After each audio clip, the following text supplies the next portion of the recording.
হিন্দু ধর্মের মানুষ, আমরা সনাতন ধর্মের মানুষ। আমরা যে যাই করি না কেন বাবা, আগে আমাদের একটা জিনিস বুঝতে হবে, জানতে হবে, এটা কলিযুগ।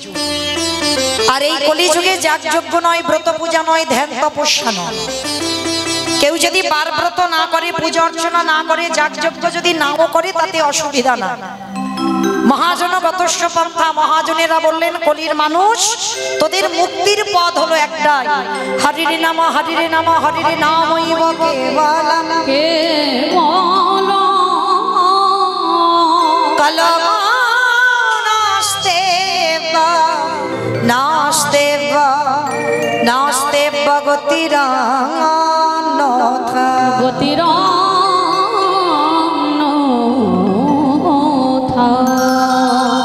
কলির মানুষের হরিনাম ছাড়া কোনো গতি নাই, কোনো গতি নাই, কোনো গতি নাই। আপনারা প্রশ্ন করবেন মৌমিতা, ও তো সব কীর্তনিয়ারা বলে যেখানে ভাগবত পাঠে যাব সেখানেও একটা কথা বলে, যেখানে কীর্তন শুনতে যাব সেখানে কীর্তনিয়ারা একটা কথা বলে, বলে হরিনাম করো, হরিনাম শোনো, একাদশী করো, ভগবানের চরণে তুলসী দাও, ও ছাড়া আর কোনো কথা নাই। সবাই বলে না, আর আপনারা আমরা কি করি, ওই কানে শুনি, শুনি আবার এখান থেকে চলে যায়। আর যতক্ষণ এখানে থাকি মা ততক্ষণ মনে থাকে, আর এখান থেকে বেরিয়ে গেলে সব ভুলে যায়। কিন্তু একটা কথা মনে রেখো মা, এই যে কীর্তনিয়ারা বা ভাগবত পাঠ যারা করছেন, যারা বলছে যে হরিনাম ছাড়া মানুষের শেষের দিনে কোনো পদ নাই আর গতি নাই, যে যাই করো না কেন একমাত্র সম্বল হরিনাম। যদি বলেন বাবা এটা আমার কথা না, বাস্তবে মিলিয়ে নেন। কীর্তন শুনলে হবে না বাবা, সবার আগে একটু অনুভবের দরকার। আর অনুভব যদি করতে না পেরেছে, কীর্তন গাওয়া বা শোনা দুটোই বৃথা হয়ে যায়। তাহলে যতজন ভক্তবৃন্দ বসে আছেন, দাঁড়িয়ে আছেন, আমি কীর্তনী আমার সম্প্রদায়, প্রত্যেককে অনুভব করতে হবে এই যে আমাদের শেষের দিনে হরিনাম ছাড়া গতি নাই। এই যে আমরা সবাই বলে যাচ্ছি, সবাই শুনছি, একটু মিলিয়ে দেখেন তো মা, এই কলিযুগে হরিনাম ছাড়া গতি আছে?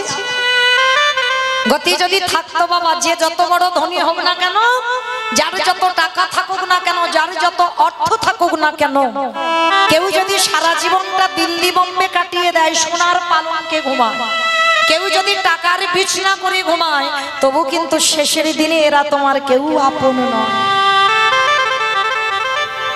এসেছো একা, তুমি যাবে একা।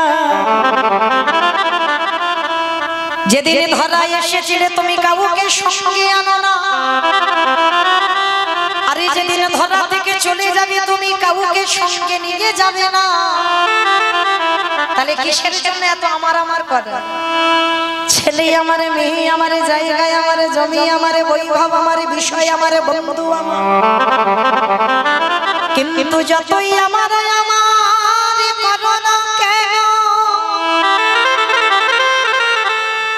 একেবারে যদি বাঁশি বেজে যায়, পড়ে থাকবে তোমার সরকারি ক্ষমা। এসেছো একা, তুমি যাবে একা। শেষের দিনে কেউ যাবে তোমার? যতই বলুক না কেন, আমি তোমায় জীবন দিয়ে ভালোবাসি, আমি তোমার প্রাণ দিয়ে ভালোবাসি, আমি তোমার ছাড়া থাকতে পারি না।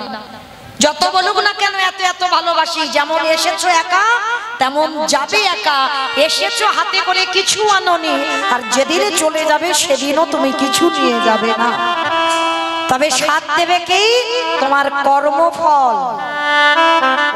তুমি যেমন কর্ম করবে তোমার তেমন সাজা পেতেই হবে। এই যে আমরা মানুষরা না বাবা ভুলভাল সিদ্ধান্ত নিই, অনেকে দোষ চাপাই, অমুকের জন্য আমার জীবনটা বরবাদ হয়ে গেল, অমুকের জন্য আমার জীবনে এত কষ্ট, অমুকের জন্য জীবনে আমার এত দুঃখ। সব ভুল, কোনোটাই ঠিক নয়। মনে রেখো তোমার সুখ দুঃখ তোমার উপরে, কারণ তোমার কর্মই তোমাকে নিয়ে যাবে সুখের পথে, তোমার কর্মই নিয়ে যাবে তোমার দুঃখের পথে।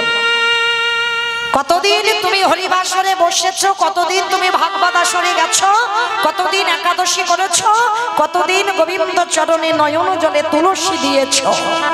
এই ভালো ভালো কর্মগুলো তোমার সাথ দেবে। তবে মায়েরা আর একটি গ্যারান্টি আমি দিতে পারি, আর একজন তোমার সাথ দেবে, সে কে জানো? ওই গ্যারান্টিটা আমি দিচ্ছি। আমার এলাকায় নিয়ম আছে বাবা, সে যত বড় লোক হোক আর যত গরিব হোক, যার বাড়িতে আছে তো খুব ভালো, আর যার বাড়িতে নাই দুটো জিনিস ভাড়া করতে হবে, একটা হলো খোল আর একটা হলো করতা। আর যখন মরা দেহটা কাঁধে নিয়ে যায় কি বলে? বলো হরি বলো হরি। কি মাইরা বলে তো আপনাদের এই এলাকায় বলে তো, মানুষ মরে গেলে বলো হরি হরি বল। কেন বলবো? এই জায়গাটা একটু ভালো করে অনুভব করে দেখেন বাবা, ঠাকুর বিসর্জন করতে যাচ্ছি, বড় বড় ডিজে বক্স বাজছে, বাজছে না? শুধু বাবা ভ্যানে করে এখন যাচ্ছে না, লরিতে করে বাবা বক্স বেঁধে ডিজে বাজাতে বাজাতে যাচ্ছে। কি মা যাচ্ছে তো? তাহলে যেদিন আমাদের দেহটা বিসর্জন হবে সেদিন কি একটা ডিজে বক্স বাজাতে বাজাতে গেলে হতো? নিশ্চয়ই হতো। তাহলে হচ্ছে না কেন? এই জায়গায় চৈতন্য মহাপ্রভু শিক্ষা দিলেন, ওরে কলির জ্ঞানন্ধ জীব, পিছনের দিকে তাকিয়ে দেখ, যেমন এসেছিস একা যাচ্ছিস একা, আর স্বাদ দিচ্ছে কে? এই হরি নামে যাবে, কেউ সাথে যাচ্ছে না। আমার পচা দেখা দেহ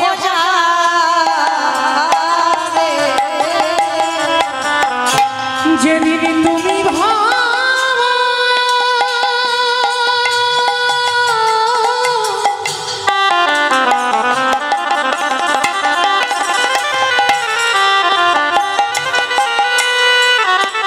যেদিন তুমি ভাবো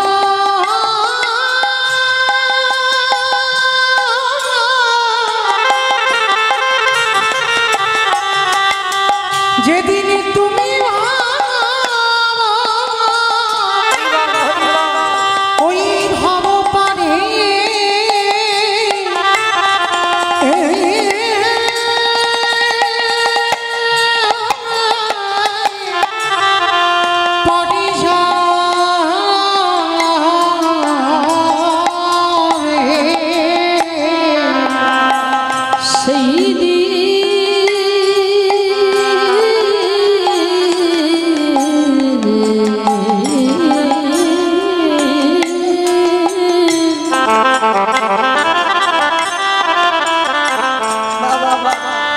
সেই দিনে নাম যাবে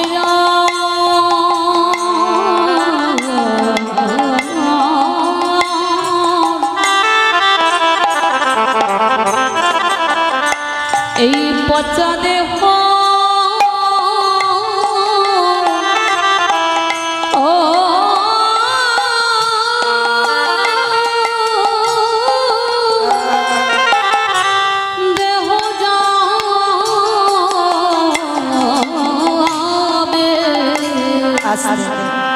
তাহলে মায়েরা ভালো যদি বাঁচতে হয় পৃথিবীতে অন্য কাউকে নয় গো, ভালো যদি বাঁচতে হয় আমার গোবিন্দ চরণ ভালোবাসো।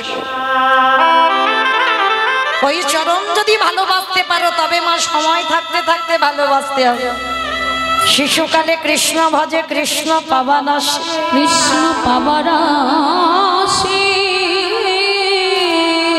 অগো যৌবন কালে কৃষ্ণ ভজে আসে বানাসী,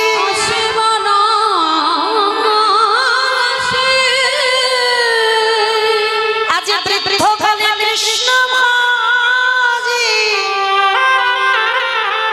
জমেরা তারাসে। তাহলে মহাজনেরা কি বলছেন? সময় থাকতে ভজন করতে হবে, সকাল সকাল ভজন করতে। যেমন মায়েরা কুড়ি ফুলে কিন্তু সেবা হয় না। সেবা কি হয়? কুড়ি ফুলে তুমি সেবা দিতে পারবে? পারবে না। আবার বাসি ফুল ঝড়া ফুলেও তুমি সেবা দিতে পারবে না, সে ফুল গোবিন্দ সেবায় লাগে না। সেবা দিতে গেলে কোন ফুল লাগে? আজকের ফোঁটা ফুল, সত্য পুষ্পটিত ফোঁটা ফুল। তার মানে দেহতত্ত্বের দিকে একবার তাকিয়ে দেখে, কুড়ি ফুল হলো আমাদের বাল্যকাল। এই বাল্যকালে ভজন হয়, হরি বল। বাল্যকালে ভজন হবে, ভগবানের সেবা দেবে, কিন্তু সে সেবায় মা তৃপ্তি পাবে না, শান্তি পাবে না, কারণ তুমি তো কিছু বুঝছো না। মানে ভালোবাসায় তৃপ্তি হচ্ছে না। আর বাসি ফুল মানে, ঝরা ফুল মানে বার্ধক্য দশা, চুলগুলো পাক ধরছে একটা দুটো কুকুর। দন্ত পড়ে যাচ্ছে, শরীরে চামড়া আলগা হয়ে যাচ্ছে। আমরা সারাদিন একবারও কৃষ্ণ ভজন করতে পারি। মহাজনেরা বলছেন ওই বার্ধক্য দশায় সেবা হয় না। কি গো মাইরা, পারবেন? এই যে আমরা হিন্দু ধর্মের আমাদের কত উপবাস, বয়স হয়ে গেলে আমরা পারবো? বহু ভক্তরা বাবা জন্মাষ্টমী উৎসব পালন করি আমরা, কিন্তু এই যে আজকের ব্রত কখন পালন করে? জন্মাষ্টমী উৎসব বহু ভক্ত আমরা পালন করি, কিন্তু আজকে রাধা অষ্টমী কতজন করেছেন? একবার হাতটা তোলেন তো দেখি। কেন এই কটা হাত উঠলো কেন? কি গো, রাধা কৃষ্ণ এরা অন্য কেউ নয়, এ তো আমার গোবিন্দের আল্লাদিনী শক্তি। শুধু জগৎ জীবকে প্রেম শেখাবার জন্য দুজনে দুটো অঙ্গ ধারণ করেছে। কেন? একা একা প্রেম হয় না, সুখ না। কারণ দেখবেন মা, যখন আপনারা সাজগোজ করবেন, কোনো সময় দেখবেন আয়নার কাছে দাঁড়াবেন, নিজেকে নিজে ভালো লাগবে, মানে নিজের প্রেমে নিজে পড়ে, মানে এতটাই সুন্দর সাজ হয়েছে। মানে নিজে আয়নায় দেখেছিল আমার গোবিন্দ একদিন, আর দর্শন করে মনে মনে ভাবলো আমি এত সুন্দর, কিন্তু একা একা কি বাবা আনন্দ উপভোগ করা যায়? তাহলে একটা নারী প্রেম, তার জন্য ভগবান নিজের অঙ্গ থেকে নিজের আল্লাদিনী শক্তি, আল্লাদিনী মানে আনন্দ শক্তি, নিজে আনন্দ উপভোগ করবে বলে আমার রাধারানীকে সৃষ্টি করেছে। রাধারানী কারোর গর্ভে আসেনি, রাধারানী গোবিন্দের আল্লাদিনী শক্তি। এই রাধা কৃষ্ণ কোনো ভেদ নয়। আর যারা বোঝে না বাবা, তারাই জানে না, তারাই এত এত কথা বলে রাধা কৃষ্ণ প্রেম করে বেড়াচ্ছে। ওরা অন্য কেউ নয়, ওদের একই আত্মা, দুটো অঙ্গ দুটো দেহ ধারণ করেছে। কেন? জগৎকে লীলা শিক্ষা দেওয়ার জন্য। তাহলে আজকের সেই রাধারানী সখীদেরকে বলেছিল, সখীরে কুড়ি ফুলে সেবা হয় না, বাসি ফুলে সেবা হয় না, আমাদের ফোঁটা ফুলে লাগা। আর ফোঁটা ফুল মানে আমাদের যৌবন। কি গো মাইরা, যখন দেখবেন তোমার শরীরের ক্ষমতা থাকবে, এই যে হাত পা চলবে, তোমার শক্তি আছে, তোমার ক্ষমতা আছে, কাজকর্ম করবা, তখন ভজন সাধন করে যতটা তৃপ্তি পাবে তা অন্য কাল কোনোদিনই হবে না। এইবার একটু আমি বলবো, মন প্রাণ দিয়ে আস্বাদন করবে, নিস্তব্ধ হয়ে, কেমন? কোনো কথা নয়, কোনো গন্ডগোল নয়। কলিকালে যিনি সত্যতে নারায়ণ, ত্রেতাতে রাম, দাপরে কৃষ্ণ, কলিতে হলো গৌরাঙ্গ। চারটে যুগে ভগবান চার ভাবে অবতীর্ণ হয়েছে, কিন্তু যেই নারায়ণ, যেই রামচন্দ্র, যেই কৃষ্ণ, সেই তো গৌর। তাহলে আজকের কলিযুগে যে কৃষ্ণ গৌর হয়ে এলো, সাধারণ কোনো ভক্তের ডাকে আসেনি, এসেছিল কার ডাকে? না, শান্তিপুরের মাটিতে বুড়ো অদ্বৈত আচার্য গোসাই। আমাইরাই অদ্বৈত আচার্য গোসাইকে জানো? তোমাদের গ্রামে জানো কেউ ভেবো না। যাদের বাড়ি পঞ্চতত্ত্ব ছবি আছে বাবা, শ্রীকৃষ্ণ চৈতন্য, প্রভু নিত্যানন্দ, শ্রী অদ্বৈত গদাধর, শ্রীবাস আদি গৌর ভক্তবৃন্দ, এই যে বাবা 5 জনের ছবি আছে, মাঝখানে জেনে নিমাই, আমরা সবাই জানি। আর ওই নিমাইয়ের ডান দিকে দেখবেন একটা বয়স্ক লোক দাঁড়িয়েছে, একেবারে মুখে চুল গোপ, দাড়ি পেকে সব সাদা, ইনি হলেন বড় অদ্বৈত আচার্য গোসাই। আমার চৈতন্য মহাপ্রভুর থেকে 52 বছরের বড়, 1-2 দিনের বড় নয়। আর যার আকুল আহ মানে 12 বছর তুলসী ভাসিয়ে কৃষ্ণকে গৌর করে এনেছে। তাহলে এইবার আমাদের জানার বিষয়, পৃথিবীতে ভক্তের অভাব নাই মা, লাখ লাখ ভক্ত আছে, হাজার হাজার ভক্ত আছে, কোটি কোটি ভক্ত আছে। তাহলে এত ভক্ত থাকা সত্ত্বেও একেবারে শান্তিপুরের বুড়ো মালির ডাকে কেন এলো কৃষ্ণ গৌর হয়ে? এটাই আজকের আমাদের প্রথম জানতে হবে, কিসের জন্য এলো ওই শান্তিপুরের বুড়ো মালিটার ডাকে। তাহলে বাবা ওই বুড়ো মানুষটার শরীরে কতটা পাওয়ার ছিল, কতটা ক্ষমতা ছিল, যার জন্য কৃষ্ণকে গৌর করে আনলো, সেই সুখবিলাস পরিত্যাগে করে, রাজ সিংহাসন পরিত্যাগে করে, রাজ ঐশ্বর্য পরিত্যাগে করে কলিকালের মাটিতে গৌর হয়েছে। কারণ ওই মানুষটা সাধারণ কোনো মানুষ নয় মা, ওই মানুষটা ছিল যার একটা নাম হচ্ছে মৃত্যুঞ্জয়। আচ্ছা বলো তো বাবা, মৃত্যুঞ্জয় কোন ঠাকুরকে বলে? শিব ঠাকুরকে। বাপ, শিব ঠাকুরের নাম হচ্ছে মৃত্যুঞ্জয়। কেন মৃত্যুঞ্জয় বলা হলো? না, ওই একজনই দেবতা বাবা মৃত্যুকে জয় করেছিল। সত্যযুগে মরণ হলো না, ত্রেতা যুগে মরণ হলো না, দাপরিতে মরণ হলো না, কলিযুগের মাটিতে সেই ভোলানাথ অদ্বৈত আচার্য গোসাই হল। তাহলে আমাদের জানার বিষয় যে আজকের যে ভোলানাথ তিন যুগে শিব হলো, কলিকালে কেন শিব হচ্ছে না? এই কেনর কথা জানতে গেলে বাবা আমাদের সবাইকে যেতে হবে মহাভারতে যুধিষ্ঠির রাজস্বয় যজ্ঞে। এই মহাভারতে যুধিষ্ঠির মহারাজ করেছিল রাজস্বয় যজ্ঞ। মা, যারা এখানে তত্ত্ব জ্ঞানী, যারা শাস্ত্র জ্ঞানী, যারা গ্রন্থ পাঠ করেন তারা জানেন এই রাজস্বয় যজ্ঞ করতে বাবা বহু মানুষের প্রয়োজন। কারণ যজ্ঞ অনুষ্ঠান একা একার দ্বারা অসম্ভব। যেমন আমার এই কমিটি দাদা ভাইরা এই যে রাধা অষ্টমী কীর্তনটা করাচ্ছেন, একা একার দ্বারা কি হচ্ছে? আপনারা প্রশ্ন করবেন মৌমিতা কেন ব্যক্তিগত কীর্তন তো হয়, একাই অনুষ্ঠান করে? বলে শোনো ভাই, অর্থ হয়তো একজন দেয়, কিন্তু শ্রম অনেককে দিতে হয়। যেমন এই অনুষ্ঠান করতে গিয়ে কত দাদা ভাই, কত ভাইদের, কত বাবাদের শ্রম দিতে হয়। তো মহাভারতে যুধিষ্ঠির মহারাজ রাজস্বয় যজ্ঞ করলো, আর সেই যজ্ঞে ভগবান কৃষ্ণ বর্তমান থেকে সবাইকে দায়িত্ব বুঝিয়ে দিল, সবাইকে একটা একটা করে কাজ বোঝাচ্ছে। আর যুধিষ্ঠির মহারাজ ডাক দিল, কৃষ্ণ কৃষ্ণ, তুমি তো সবাইকে দায়িত্ব দিচ্ছ, ও কৃষ্ণ তুমি নিজে কোনো দায়িত্ব নেবে না, নিজে কোনো কর্ম করবে না? ভগবান আমার একটু মুচকি হেসেছে, হেসে বলল, জানো যুধিষ্ঠির দাদা, আমি তো সবাইকে একটা করে কাজ দিয়েছি, আর আমি আমার জন্য আলাদা করে দুটো কর্ম ফেলে রেখেছি। সে কি? তুমি সবাইকে একটা করে কাজ দিচ্ছ, আর তুমি তোমার নিজের বেলা দুটো কাজ? আচ্ছা কৃষ্ণ, তুমি কি কি কাজগুলো করবে একবার বলো তো দেখি। বলে, জানো দাদা, আমার প্রথম কর্ম হবে এই যজ্ঞে যত যত ভক্তরা আসবে, আমি কৃষ্ণ দয়াময় হয়ে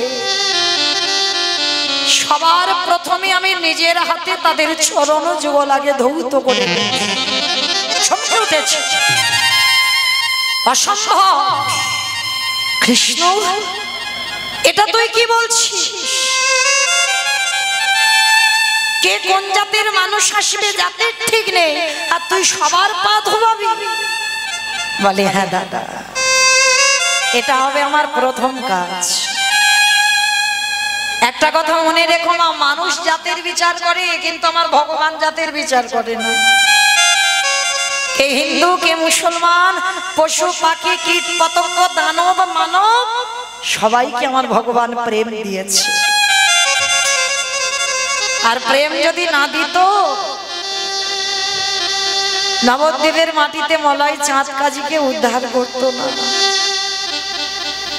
যে জায়গাটা কাজী সাহেবের সম্পত্তি, সেটা এখন হয়ে গেছে বাবা মায়াপুর। ওটা ছিল মিয়াপুর, মানে মুসলমানের নাম অনুসারে মিয়াপুর ছিল, সেটা আমরা হিন্দুরা করে দিলাম বাবা মায়াপুর।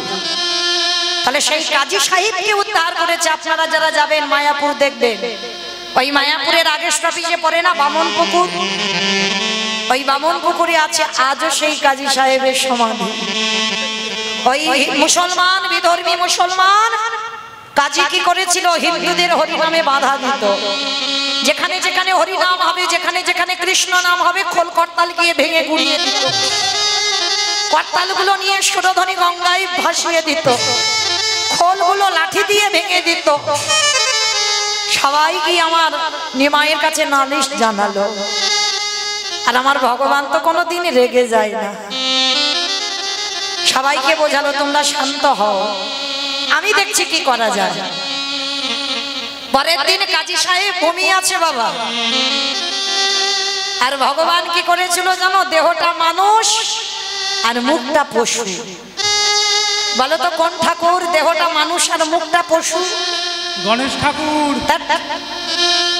বলে গণেশ ঠাকুর। মন্দ বলেনি, মানে ভেবেই বলেছে। কিন্তু আমি যেটা বলছি বাবা, এটা নৃসিংহদেব। দেহটা মানুষ আর মুখটা পশুর মতো। তো এসে কাজী সাহেবের গলাটা টেপে ধরে বলে উঠলেন, শোনো কাজী,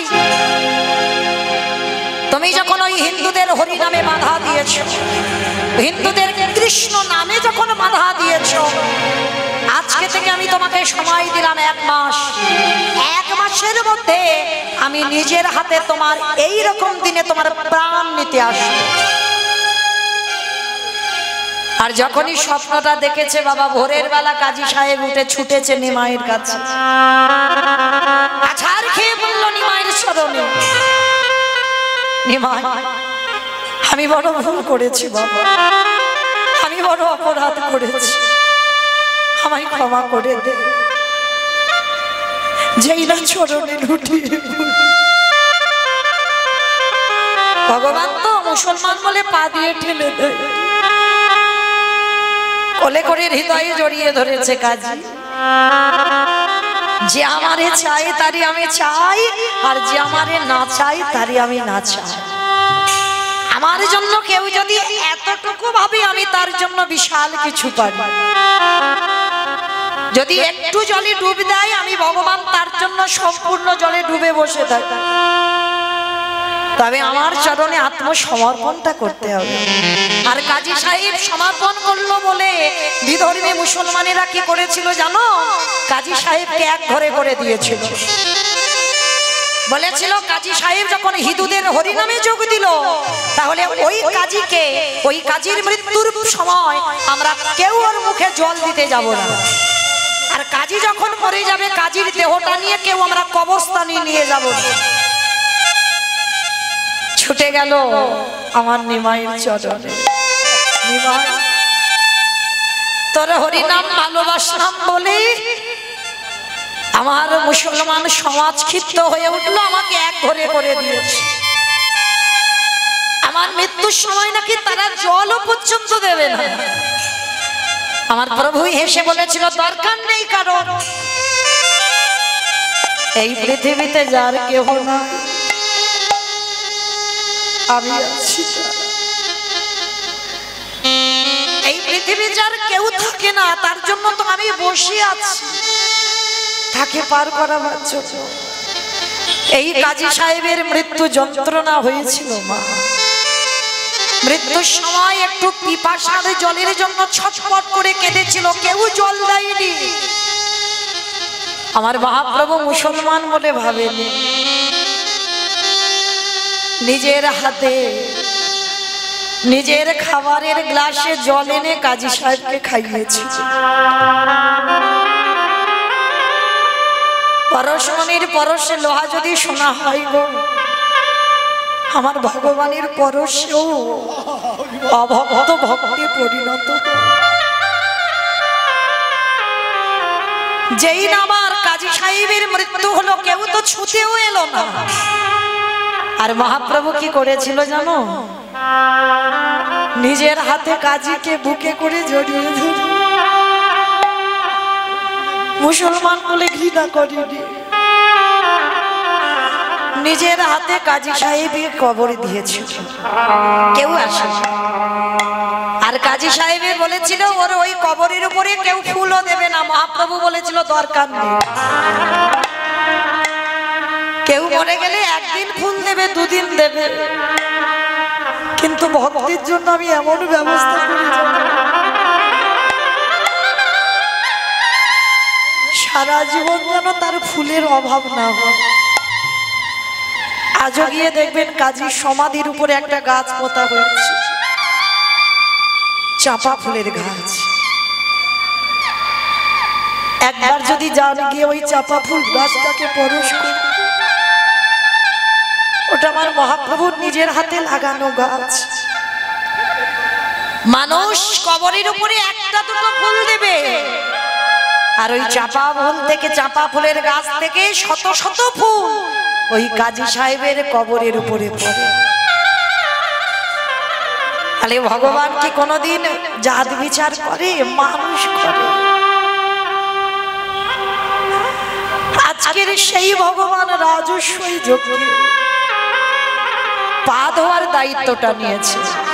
আচ্ছা মা, এই জায়গাটা একটু ভেবে দেখেন তো, ভগবান হয়ে পা ধোয়াবে কেন? যার কোনো কিছু অভাব নেই, যে মনে করলে একটা সেকেন্ডে পৃথিবীটাকে লয় প্রলয় করে দিতে পারে,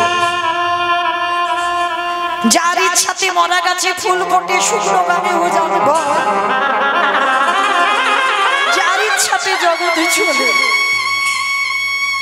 সেই ভগবান আজকের কিসের জন্য পা ধোয়াচ্ছে? মনে রেখো মা, নিজে আচরি ধর্ম জীবেরই শিখায়।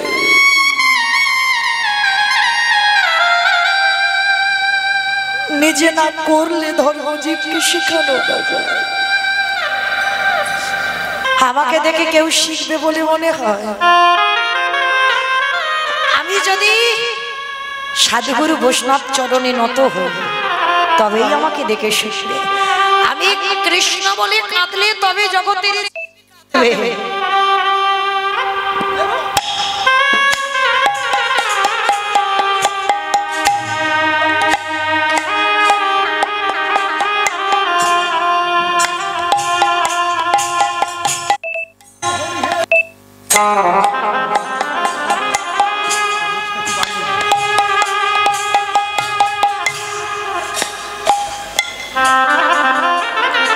যারা শিক্ষার জায়গায় দাঁড়ায় বাবা, তাদের হৃদয়ে যদি প্রেম না থাকে, তাদের হৃদয়ে যদি ভক্তি না থাকে, তাহলে তাদেরকে দেখে শিক্ষা হবে বলে মনে হয়? তাকে আগে নিজের আচরণ ঠিক করতে হবে। তাই তো আমার ব্রজেন্দ্র নন্দন কৃষ্ণ, বিশ্বের স্রষ্টা মালিক ভগবান রাজস্বই যজ্ঞের দরজায় দাঁড়িয়েছে। যারা যারা আসছে ছোট বড় বিচার করছে না, সবার পা ধোয়াচ্ছে কেন? আপনাদের আমাদের শিক্ষা দিলে। ওরে কলিরিজি, তোদের ঘরেও যদি গুরুজনেরা আসে, সবার প্রথমে পা ধোবার ব্যবস্থাটা করিস। তাহলে বাবা, গৌরের জন্য এখানে ওখানে পার্ষদরা এসেছে। আর ওই হুগলি জেলায় যে জায়গাটার নাম হচ্ছে আদি সপ্তগ্রাম, যেমন হুগলি জেলায় বাবা তারকেশ্বরের মন্দির, অনেকে নাম শুনেছেন, অনেক নাম ডাক, তারকেশ্বরের মন্দির, অবিরামের শিপাট। আবার এই হুগলি জেলায় আদি সপ্তগ্রামে হিরণ্য দাস আর গোবর্ধন দাস, এরা দুই ভাই। যেমন বাবা রাম লক্ষ্মণ ভরত শত্রুঘ্ন, যেমন রামের কথা বলতে গেলে তিন ভাই যোগ হয়ে যায়, মানে রাম একা বললে যেন কেমন, রাম লক্ষ্মণ, এই যে দুই ভাই, এক ভাইয়ের কথা বললে আর এক ভাইয়ের এসে যায়। ঠিক এই রকম গোবর্ধন দাস আর হিরণ্য দাস, এদের দুই ভাই এমন একজনই ছিল, মানে একজনের নাম বলে আর একজনের নাম। এরা লাঠালাঠি করার বার ভাই নয়, মানে জায়গা জমি নিয়ে মারামারি করবার ভাই নয়, থানা পুলিশের ভাই নয়। এদের চরিত্রটা আলাদা ছিল। কিন্তু বাবা অতুল সম্পত্তি ছিল, মানে জমিদার, এত বড় জমিদার, সারা দিনে আয় ছিল বাবা 12 লক্ষ স্বর্ণ মুদ্রায়,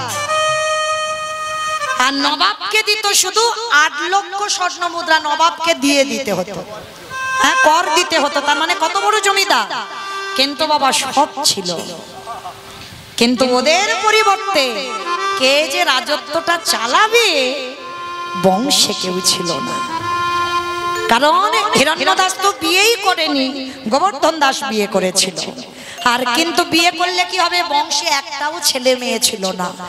কিন্তু মায়েরা এক জায়গায় যাবে, যদি সন্তান কামনা করতে হয় এক জায়গায় যাবেন, কোথাও যেতে হবে না। যদি আমার কথা কারোর বিশ্বাস হয়, যদি তোমার ভজন ঠিক হয়, চলে যাবে তুমি উত্তরপ্রদেশ রাধা কুণ্ডের তীরে। তবে যেতে হবে নিয়ম সেবার মাসে, দামোদর ব্রতের মাস। আর এই দামোদর ব্রতের মাসে গভীর রাত্রিবেলা রাধা কুণ্ডে স্নান করে নিজে কায় মনোবাক্যে দেহ মন প্রাণটা রাধারানীর চরণে সঁপে দিয়ে আঁচলটা পেতে রাধারানীর কাছে ভিক্ষা চাইবেন, তুমি আমার একটা কৃষ্ণ বলা পাখি দাও, যে পাখি আমার বংশে আমার অবর্তমানে তোমার সেবা করতে পারবে।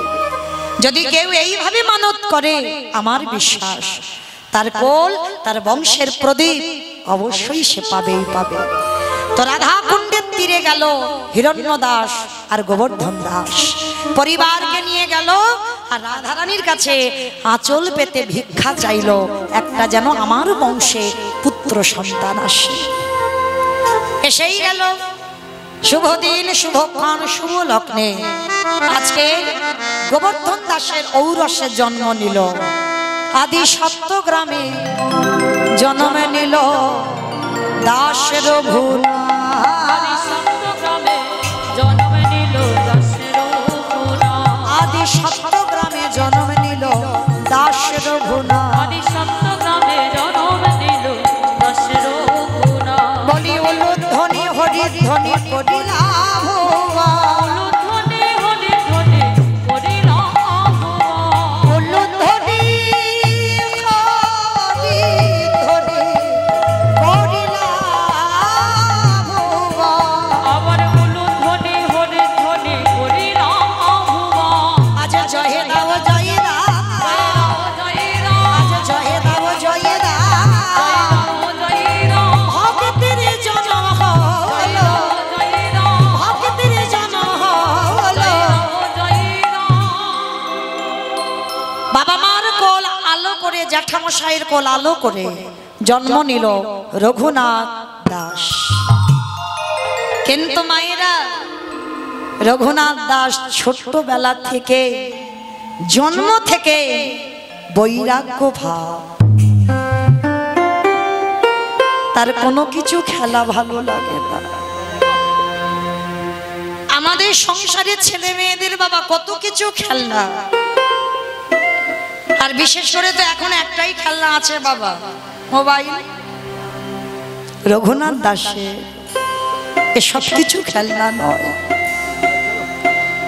নয়ন জলে বুক ভাসায় আর কাঁদে বলে দয়াময়। জন্ম থেকে মনে মনে ভাব তার কৃষ্ণ পাবো কোথায় গেলে।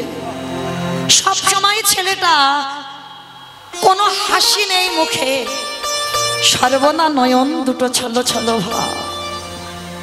বাবা জ্যাঠা মা জমিদার বাড়িতে প্রজারা সবাই যেন চিন্তায় পড়ে গেল, হ্যাঁ ছেলেটার কোনো ভূতে টুতে ধরলো না তো। ছেলে সব সময় চোখে জল, ছেলে হাসে না। হ্যাঁ গো, এ জল তো বাহ্যিক জগতের কোনো মায়ার জল নয়, যে ছেলের খিদে পেয়েছে শরীরে কোনো কষ্ট তার জন্য কান্না নয়। ছোটবেলা থেকে রঘুনাথের একটাই ভাব, আমি কোথায় গেলে তারে পাবো, আমি কোথায় গেলে তার দর্শন পাবো।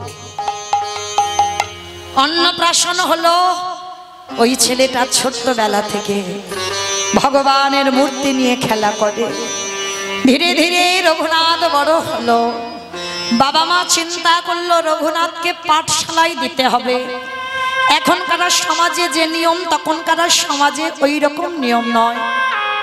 এখন তো আমরা ঘরে থেকে বাবা পড়াশোনা করি, স্কুলে যাই।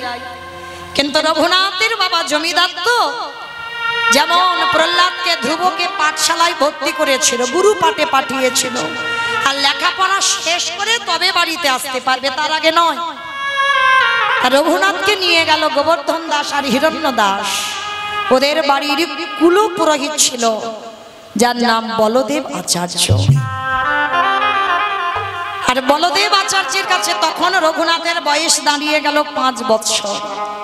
ওই 5 বছরের রঘুনাথকে নিয়ে গেছে গুরুদেব, হে গুরুদেব, আপনি কৃপা করে আমার রঘুনাথকে আপনার চরণে ঠাঁই দেন। অসম্ভব,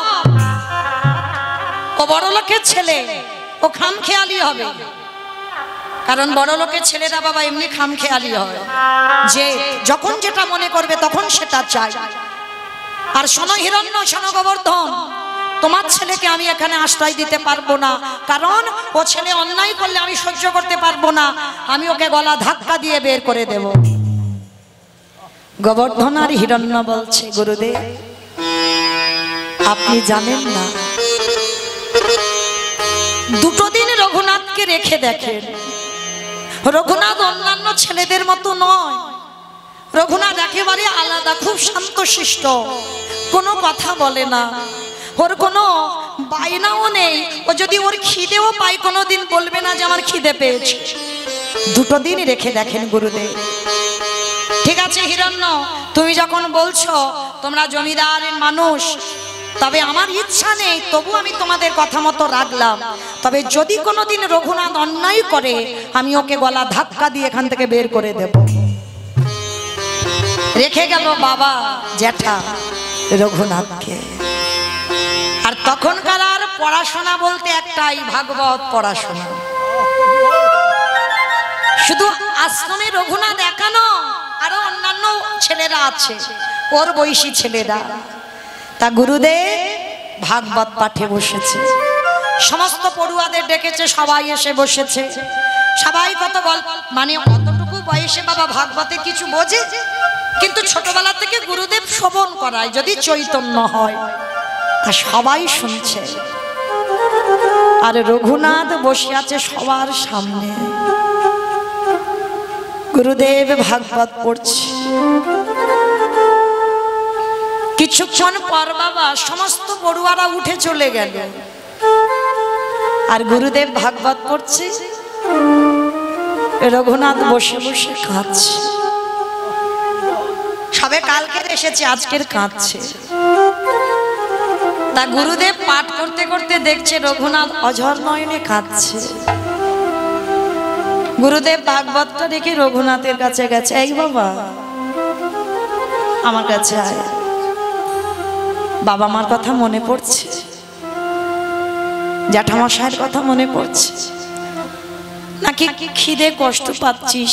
তোর বাবা জ্যাঠা বলে গেল তুই নাকি খিদে পেলেও কিছু বলিস না। বল বাবা কি হয়েছে তোর? না গুরুদেব, আমার বাবা মা জ্যাঠার প্রতি আমার কোনো মোহ নেই। পৃথিবীতে কত আমার বাবা হলো, কত আমার মা হলো। 5 বছরের ছেলে চৈতন্য দেখেন, সে জানে ওটা জড় জগতের, আমার দেহ জগতের বাবা মা, আসল বাবা মা নয়। কতবার জন্ম নিয়েছি, কতবার বাবা হয়েছে, মা হয়েছে। আমি কারোর ছেলে ছিলাম, আজকের কারোর হয়েছে, পরশু কারোর হব। ওর জন্য গুরুদেব আমার কোনো কষ্ট দুঃখ নেই। তবে কি বাবা তোর খিদে পেয়েছে না গুরুদেব? আপনার মুখে এই ভাগবত শুনছি, আমার তো খিদে চলেই গেছে, খিদে পাই। তাহলে বাবা তুই কাঁদছিস কেন রে? গুরুদেব আমি আপনার ভাগবত শুনেই কাঁদছি। সে কি তুই এত কঠিন ভাগবত তুই বুঝতে পারছিস? বলে গুরুদেব আমি কিছু বুঝতে পারি বা না পারি, তাহলে তুই কাঁদছিস কি করে? বলে গুরুদেব কাঁদছি একটাই কারণ, আমি কি তারে পাবো না।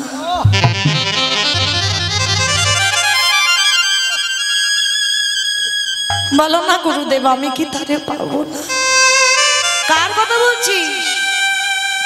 আরে রঘুনাথ তুই কার কথা, কাকে পাবার কথা বলছিস? গুরুদেব আমি কৃষ্ণ পেতে চাই। আমি ছোটবেলা থেকে আমার হৃদয় একটাই আকুলি, একটাই ব্যাকুলতা, আমি কি কোনোদিন কৃষ্ণ পাবো না? তুমি বলে না আমি কোথায় গেলে কৃষ্ণ পাবো? আমি কোথায়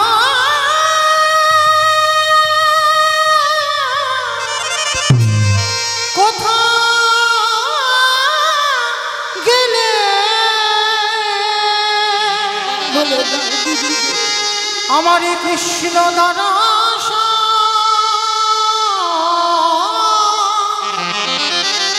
দর্শন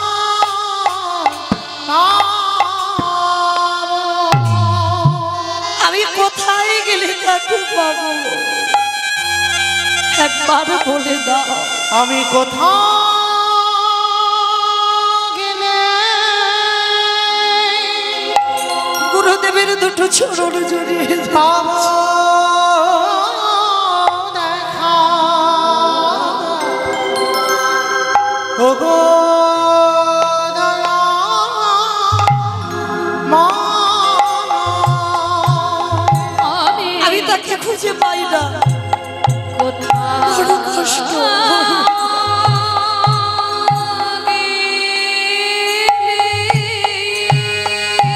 একবার বলে দাও গুরুদেব, আমি কোথায় পাবো আমার কৃষ্ণকে?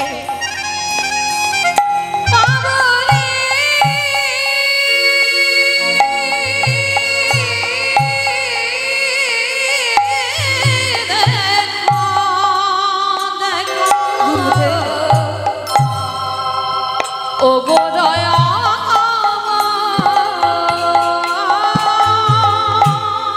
নয়নি জানে না আগলে নাকি প্রভু তোমার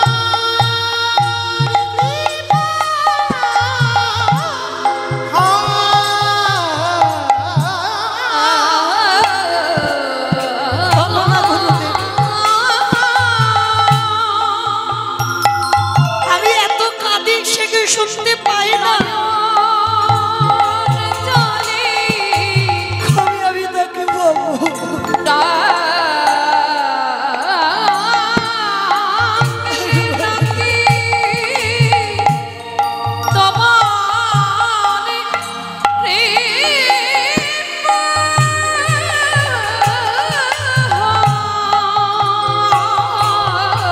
আমি কোথাও গেলি রঘুনাথ, চুপ কর, চুপ কর, কাঁদিস না বাবা।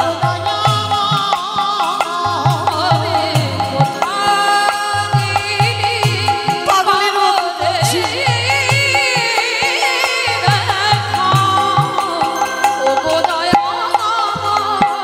চুপ কর, কাঁদিস না।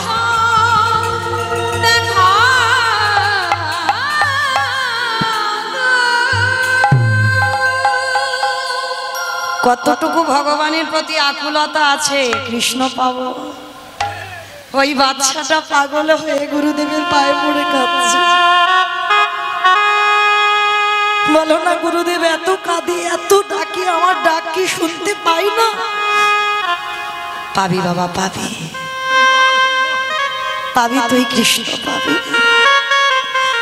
আমি গুরুদেব, আমি তোর মাথায় হাত দিয়ে বলছি পাবি বাবা, আমার আশীর্বাদ বৃথা যাবে না, পাবি তুই কৃষ্ণ। গুরুদেব অবাক হয়ে গেল, ওইটুকু বয়সে এত ভক্তি, এত ভগবানের প্রতি আকুলতা। আর এই রকম আকুলতা না হলে বাবা কৃষ্ণ মেলে না।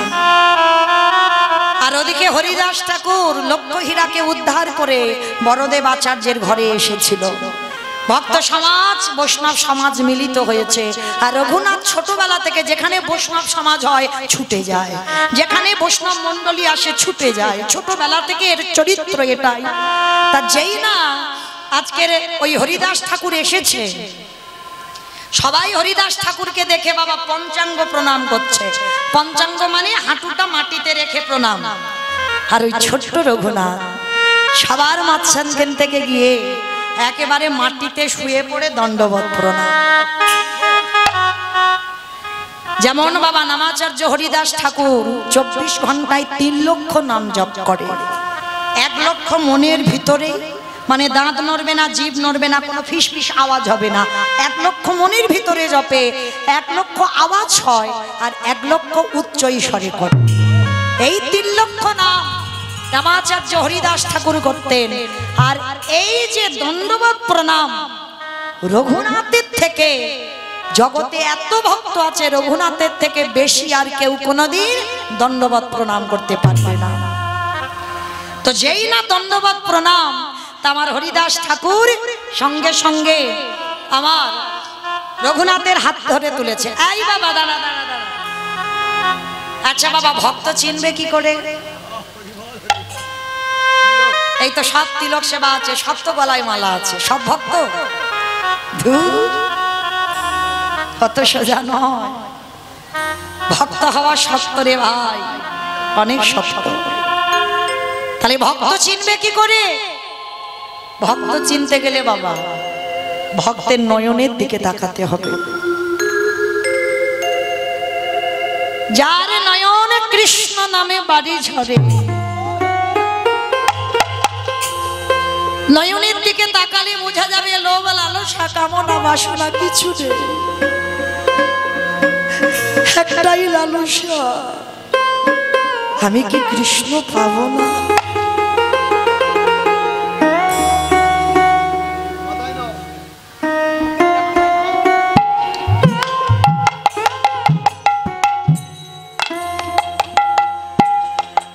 একটু উলুধ্বনি করে।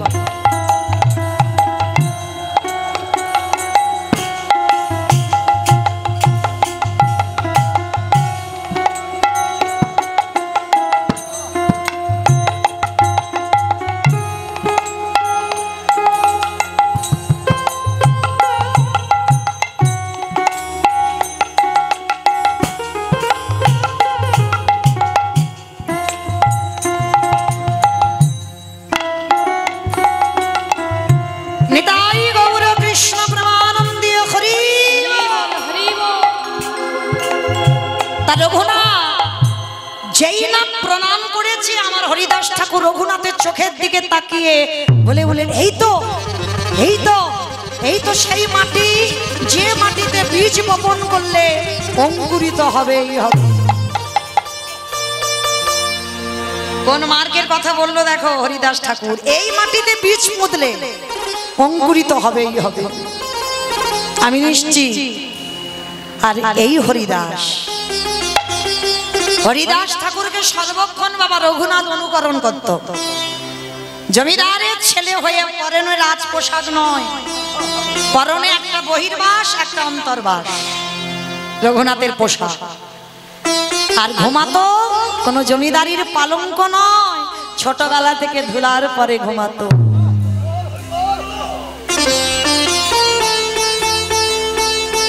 ভজন জগতে নামলে রাজ পালঙ্ক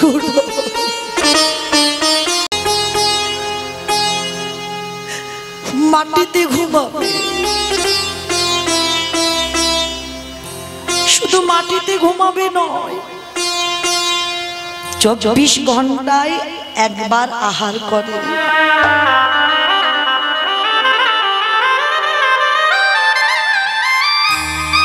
মনে রেখো মা, প্রথমেই বলেছি রঘুনাথের চরিত্র শুনলেই বুঝতে পারবে কৃষ্ণ ভজন কি করে করতে হয়।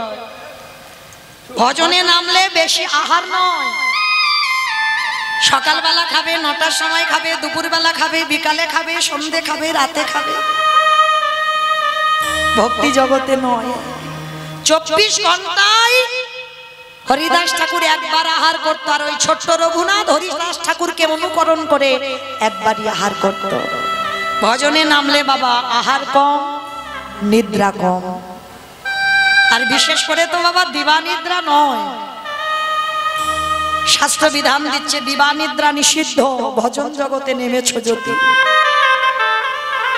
আজকে রঘুনাথকে দেখে হরিদাস ঠাকুর বলছে বাবা তুই একটু বড় হ, বড় হলে তুই এইগুলো অনুকরণ করবি না। গুরুদেব এখন থেকে যদি হরি বল, এখন থেকে যদি আপনাদের অনুসরণ না করি আমার তো চৈতন্য হবে না।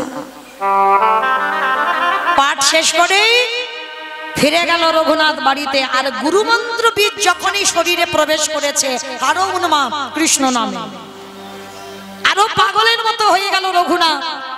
যেমন আমার চৈতন্য মহাপ্রভু তো জন্ম থেকে বাবা নাস্তিক ছিল, কিন্তু যখনই বাবা বাবার পিণ্ডদান করতে গেল গয়াধাম, আর সেখানে গিয়ে ঈশ্বরপুরীর কাছ থেকে যখনই দীক্ষা মন্ত্রটা নিল, তখনই বাবা কৃষ্ণ নামে পাগল হয়ে গেল।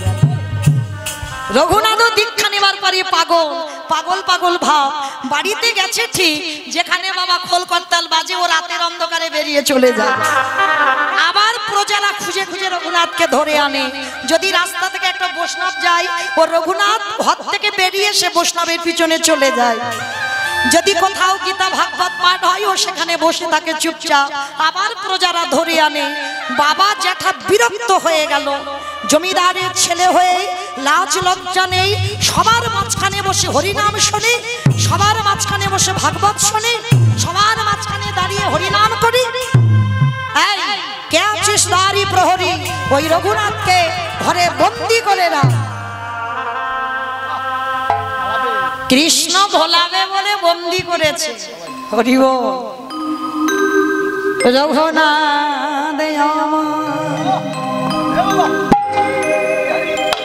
কাঁদিয়ার বলে পিতা গো, ভালো করেছে তুমি বোধহয় জানো না,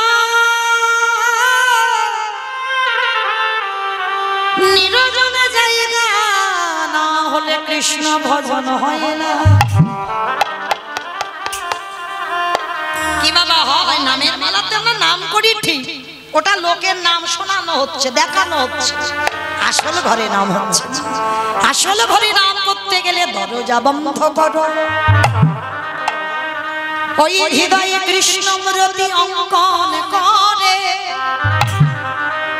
যদি কুলকুণ্ডলী জাগরিত করে, ওই ধ্যানের দ্বারা চোখ খুলে দিয়ে যদি একবারে জপের মালা হাতে নিয়ে জপতে পারো, তোমার অনায়াসে রাধা গোবিন্দ যুগল দর্শন নিজে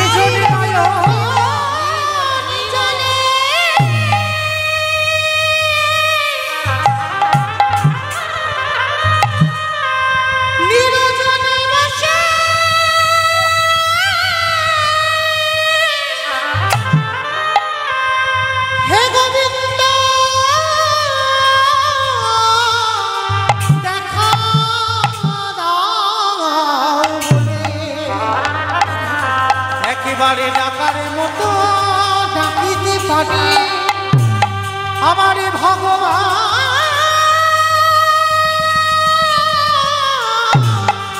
কি থাকিতে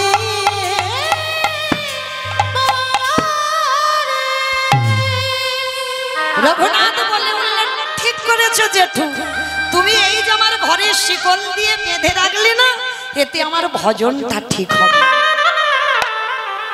কোনো দুঃখ নেই, ভালো করেছো। রঘুনাথ বন্দী হলো। এক সপ্তাহ হয়ে গেল, প্রজারা যা খেতে দেয় রঘুনাথ খায় না। হিরণ্য খবর পেয়েছে, গোবর্ধন খবর পেয়েছে, বাবা জ্যাঠা ছুটে এসেছে। রঘুনাথ, শুনলাম তুমি নাকি খাওয়া দাওয়া করছো না। কঙ্কাল সার দেহ হয়ে গেছে রঘুনাথের। কে গো, কৃষ্ণ ভক্ত হলে কি মোটা সোটা হবে? ভালো মন্দ খাবে, খেয়ে খেয়ে মোটা হবে না। দেখেছেন ষোড় গোস্বামী ওদের ছবিগুলো দর্শন করেছেন, দেহের হাড়গুলো গোনা যাবে। ভজন তো সোজা নয়। হরিদাস ঠাকুরের সমাধি যখন দিতে গেল মহাপ্রভু জগন্নাথ ধাম লীলা চলে, দেহের হাড়গুলো গড়ছিল শুধু। 24 ঘন্টায় 3 লক্ষ নাম মানে মুখের কথা নয়। তা সেই কঙ্কালে দেহটা ছিল শুধু। রঘুনাথ অনাহারে 1 সপ্তাহ, একদিন না খেলে কত কষ্ট হয়। 1 সপ্তাহ কিছু খাইনি, শুধু বসে বসে আমি কি তারে পাবো না, শুধু পাগল পাগল ভাব। কৃষ্ণ ভক্তরা তো পাগলই হয় গো, উন্মাদের মতো দেখতে হয়। তা হিরণ্য এসে বললেন, রঘুনাথ কি করেছো তুমি চেহারাটা, জমিদারের বাড়ির ছেলে হয়ে? আচ্ছা ঠিক আছে রঘুনাথ, তোমার এই কষ্ট আমি সহ্য করতে পারছি না। রঘুনাথ বলতো বাবা, কি চাস আমার কাছে?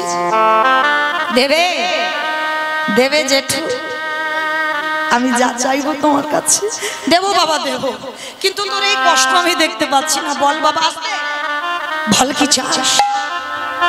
দেবো, আমি কথা দিলাম, তুই একবার বল। ওই রকম করে নয়, ত্রিসত্য করো জেঠু, যা চাইবো দেবে।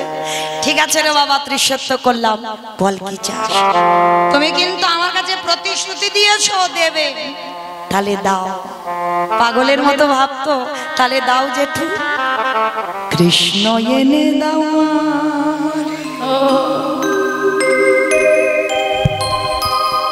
কৃষ্ণ এনে দাও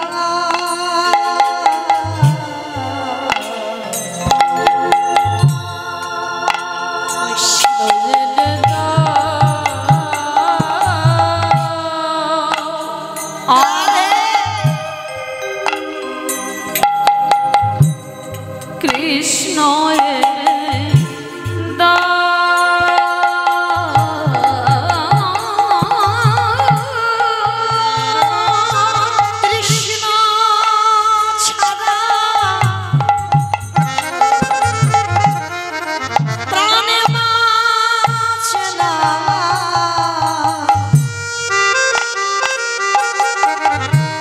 তুমি কৃষ্ণ এনে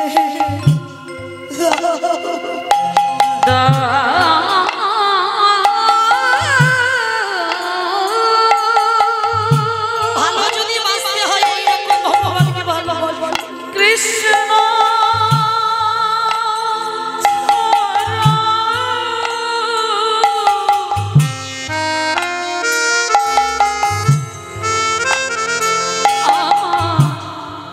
প্রাণ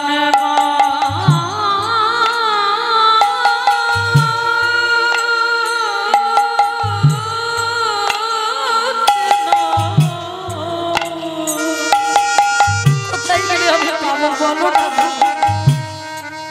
কৃষ্ণ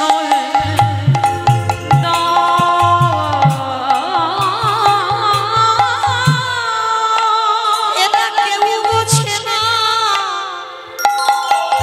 আমার মনের ব্যথা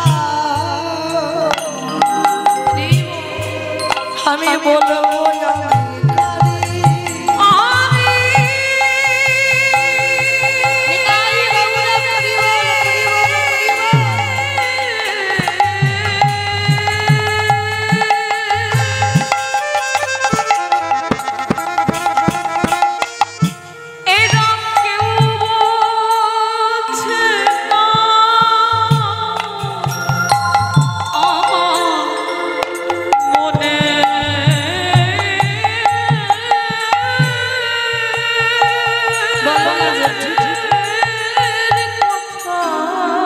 হেনে দেবে আমার বলবো আমি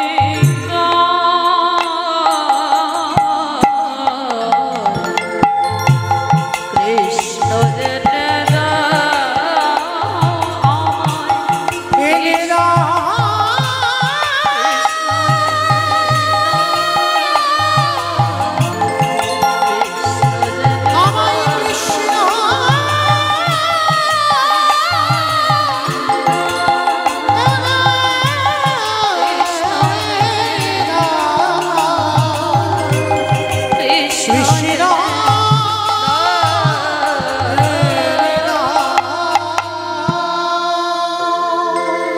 বলদেব আচার্য গুরুদেব খবর পেয়েছে, ছুটে এসেছে। রঘুনাথ, তুমি কি পাগল হয়েছ? খাওয়া দাওয়া বন্ধ করে কৃষ্ণ কৃষ্ণ বলে কেন কাঁদছ? বন্ধ করো তোমার এই কৃষ্ণ নামের ভূত। কৃষ্ণ বলে কাঁদলে তুমি পাবে না কৃষ্ণ। না গুরুদেব, আমার কথা বলবো না। আমি যদি কৃষ্ণ না পাই, আমি এই দেখে প্রাণ রাখবো। রঘুনাথ শোন বাবা, সেই কৃষ্ণ তো কলিযুগে গৌর হয়ে এসেছে। রাধা কৃষ্ণ এক আত্মা দুই দেহ ধরি, অনন্য বিলাস রস আস্বাদন করি। এই দুই ভাবে চৈতন্য গোসাই, ভাব রস আস্বাদিতে দোহে এ কোঠায়। সেই রাধা কৃষ্ণ দুতনু এক হয়ে গৌর হয়েছে। তুই গৌর বলে কাঁদ। গুরুদেব, গৌর বলে কাঁদবো? গৌর আছে কোথায়? বলে কেন? নবদ্বীপের মাটিতে। যাবি? যাবো, চলো গুরুদেব। গুরুদেব বাবা জ্যাঠা সঙ্গে নিয়ে গেল নবদ্বীপে গৌর দর্শনে। আর গিয়ে বাবা সেখানে শুনলো আমার মহাপ্রভু 24 বছর বয়সে সন্ন্যাস নিয়েছে। দর্শন হলো না। কিন্তু কিছুদিন পর সংবাদ পাওয়া গেল শান্তিপুরে অদ্বৈত আচার্যের ঘরে আমার প্রভু এসেছিল। আর যখনই গোবর্ধন আর হিরণ্য খবর পেয়েছে, সঙ্গে সঙ্গে ওই ছেলে রঘুনাথকে সঙ্গে নিয়ে গিয়ে দাঁড়িয়েছিল আমার মহাপ্রভুর চরণে। আর সবাই গিয়ে ওই পঞ্চাঙ্গ প্রণাম, ছোট্ট রঘুনাথ একেবারে মহাপ্রভুকে দেখে দণ্ডবত প্রণাম, শুয়ে পড়ে প্রণাম। আর যেই না প্রণামটা করেছে, সঙ্গে সঙ্গে হাতটা ধরে আমার নিতাই চাঁদকে, দাদা ও দাদা একটা কাজ করো, তুমি আমার যে থালাতে প্রসাদী আমি পেয়েছি, ওই প্রসাদী একটু রঘুনাথকে দাও। কৃপা হয়ে গেল। প্রথম দর্শনে গৌর কৃপা হয়ে গেল। গৌর সেবা করে, গৌর ভজন করে। বেশ কিছুদিন রইল বাবা জ্যাঠার সঙ্গে রঘুনাথ। এইবার প্রভু বলছে, রঘুনাথ তুমি তোমার বাড়িতে ফিরে যাও, আমি এবার জগন্নাথ ধাম পুরী ধামে যাত্রা করব। রথযাত্রা আসছে তো আমাকে যেতে হবে। প্রভু আমাকে তুমি সঙ্গে নেবে না? না রঘুনাথ, এখনো তোমার শেষ সময় হয়নি। কি গো মায়েরা, এত প্রেম এত ভক্তি থাকা সত্ত্বেও প্রভু বলছে এখনো সময় হয়নি। আর আপনাদের আমাদের কি সময় হয়েছে বলে মনে হয়? গৌরী কৃপা তো সোজা নয়। আজকে রঘুনাথকে বলছে, রঘুনাথ বাড়ি ফেরো। না প্রভু, আমি তো সব ত্যাগ করে এসেছি। না রঘুনাথ, এখনো তুমি কিছু ত্যাগ করোনি। বৈরাগ্য ধারণ করতে গেলে তুমি মর্কট বৈরাগ্য ধারণ করো না। মর্কট বৈরাগ্য মানে বিষয়ে থেকে, বিষয়ে আসক্তি থেকে যে তুমি ভগবানের ভজন করবে, হবে না। অত সোজা নয়। বিষয়ে অনাসক্তি দেখাও। তার থেকে বড় হয়েছ, পড়াশোনা করেছ, বাবার জমিদারি দেখভাল করো। না প্রভু, আমি ওই জমিদারিতে ফিরতে চাই না। শোনো রঘুনাথ, আমার কথা তোমাকে শুনতে হবে। ফিরে যাও তোমার ঘরে। যেদিন সময় হবে তোমাকে আসতে হবে না আমার কাছে, আমি তোমাকে টেনে নেব। তোমাকে আসতে হবে না, আমি নেব তোমাকে টেনে। এখন চলে যাও। ঠিক আছে প্রভু, তুমি যখন বলছো আমি আসছি। রঘুনাথ নদী পার হয়ে ফিরছে নিজের আদি সপ্ত গ্রামে। ফিরতে ফিরতে হঠাৎ দেখতে পেল কত ভক্তরা সব নৌকায় চলে যাচ্ছে। কোথায়? পানিহাটির মেলায়। পানিহাটির মেলায় যাচ্ছে। ও ভাই রঘুনাথ দেখছো, ভাই তোমরা যাচ্ছ কোথায় গো? বলে কেন? আমরা যাচ্ছি সবাই পানিহাটিতে। পানিহাটি? চলো আমিও যাব তোমাদের সঙ্গে, দেখি ওখানে কি হয়। নিশ্চয়ই সাধু সঙ্গ হবে, ভক্ত সঙ্গ হবে। চলো আমি যাব। আর যেই না গিয়ে দাঁড়িয়েছে, আর নিতাই চাঁদ ওইখানে দাঁড়িয়ে আছে তো, আর রঘুনাথ গিয়ে নিতাই চাঁদকে যেই না দণ্ডবত প্রণাম, সঙ্গে সঙ্গে নিতাই চাঁদ বলে উঠলেন, আরে চোর চোর চোর। রঘুনাথ তো চমকে উঠেছে, আমাকে চোর বলছে। সবাই তো চেনে, জমিদারের ছেলে। আরে আমাদের নিতাই চাঁদ রঘুনাথকে চোর বলছে কেন? কি চুরি করেছে? করেছে ও চুরি। রঘুনাথ করে জোর করে বলছে, প্রভু আমি কি চুরি করেছি? করনি? তুমি তো আমাকে ডিঙিয়ে গিয়ে আমার ভাইয়ের কাছে যেতে চেয়েছো। কত সোজা না ওগো রঘুনাথ। এই জীবনে জানা নিতাই চাঁদের করুণা না পাও, এই জীবনে কোনোদিনই আমার ভাইয়ের কৃপা পাবে না। তাই তো আমার ভাই তোমাকে আবার সংসারে যেতে বললো। আগে নিতাই কৃপা পেতে হবে, তারপরে গৌর কৃপা হবে। আর গৌর কৃপা হলে তবে ব্রজধামে বাস করিতে পারবে।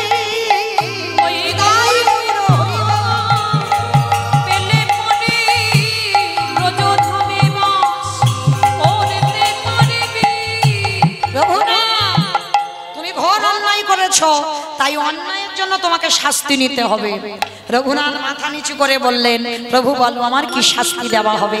তোমাকে দণ্ড দেওয়া হবে। কি দণ্ড না এই পানিহাটির মেলাতে যত যত ভক্ত আছে, তুমি তো জমিদারের ছেলে, অভাব কিছু নেই, সবাইকে চিরা দধি তোমাকে খাওয়াতে হবে। চিরা দধি বাবা, যারা পানিহাটির মেলাতে গেছেন দর্শন করেছেন, সেখানে ভক্তদের বাবা যেন অন্নকূট হয়, যেমন গিরি গোবর্ধন পূজা যখন হয়েছিল অন্নকূট হয়েছিল, ওই রকম রঘুনাথ জমিদারিতে খবর দিল, বাবা জ্যাঠা মানে এদের তো অর্থের অভাব নেই, মানে যত যত দোকানে চিড়ে দই মিষ্টি চিনি ছিল সব দোকান থেকে এনেছে বাবা, যেন অন্নের কূট হচ্ছে, মানে চিড়ের বাবা যেন পাহাড় বসেছে, দধির পাহাড় বসেছে, মানে এত এত ভক্তরা সবাই বাবা জলে নেমে পর্যন্ত প্রসাদ পাচ্ছে।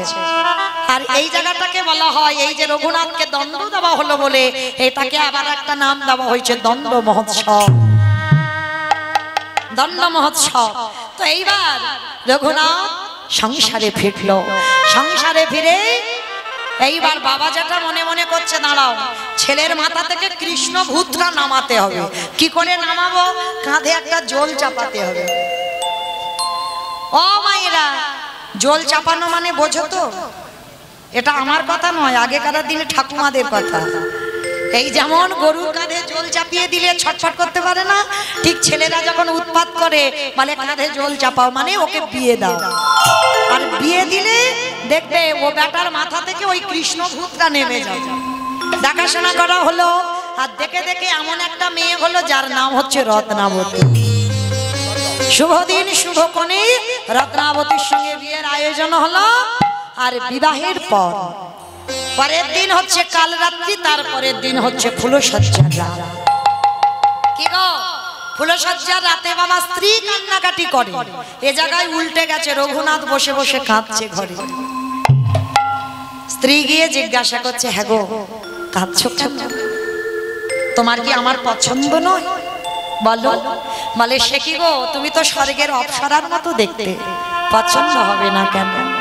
কিন্তু তুমি কি জানো আমার বাবা মা তোমার সঙ্গে কেন আমার বিয়ে দিয়েছে? রত্নাবতী বলছে, খুব জানি, তোমাকে একজনকে ভোলাবার জন্য। বলে সেটা কি জানো? বলে না সেটা জানি না।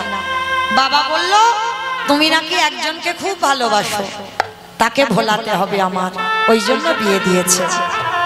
রত্নাবতী পারবে না, এই জীবনে আমার দেহে প্রাণ থাকতে তাকে তুমি ভোলাতে পারবে?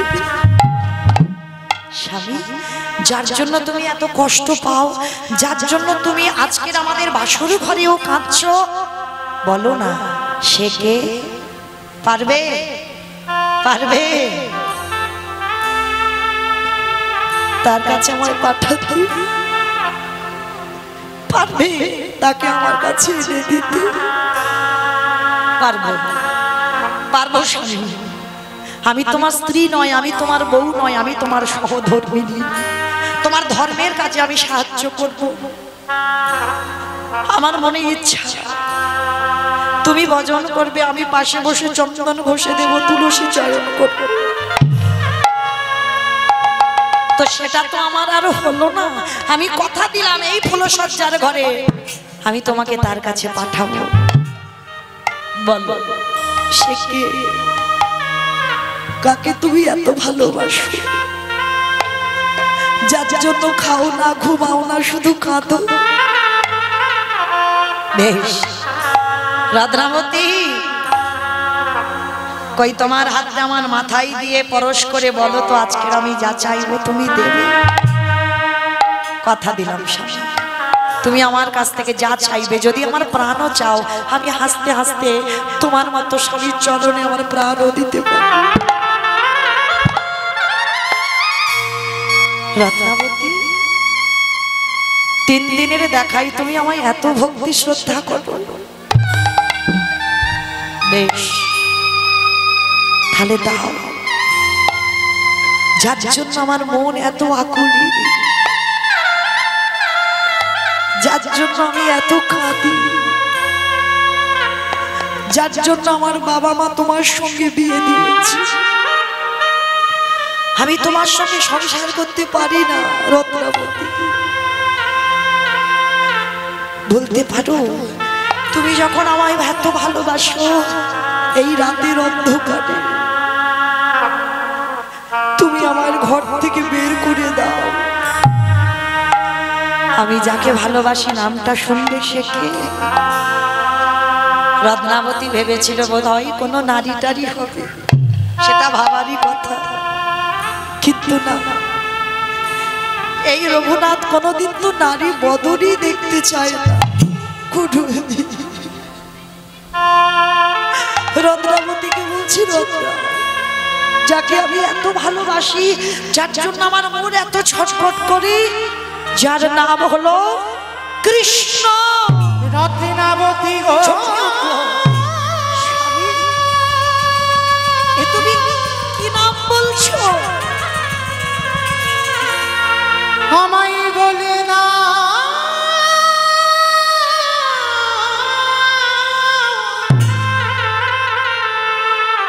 আমি কোথায় গেলে,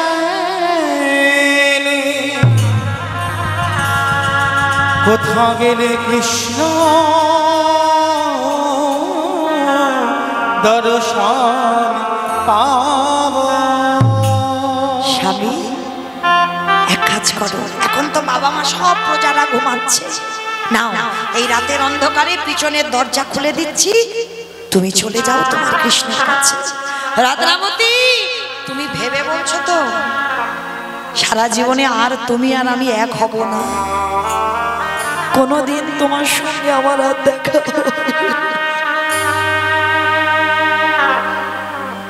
পারবে তো?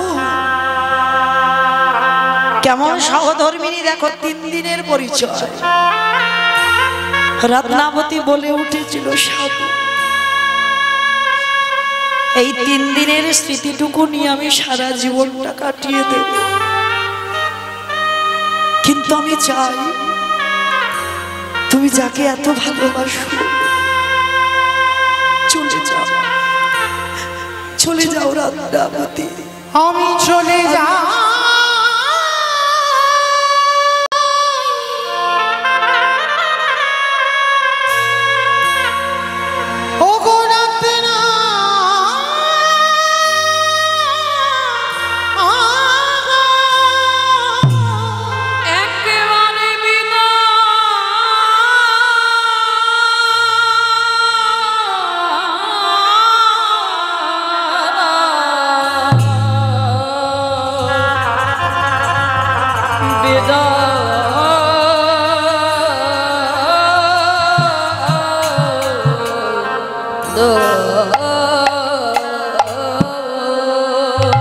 শেষ বেলার মতো রত্নাবতী বললেন, স্বামী একবার তুমি দাঁড়াও, শেষ বেলার মতো স্বামীর চরণে প্রণাম, আশীর্বাদ করে যাও, তুমি কৃষ্ণ পাবে, আর যদি পেয়ে যাও এই দাসীর নামটা একবার তার চরণে। আমার জীবন নদী নাইয়া হাসি রত্নাবতী, হাসি। আমার ভবের খেলা সঙ্গ হরি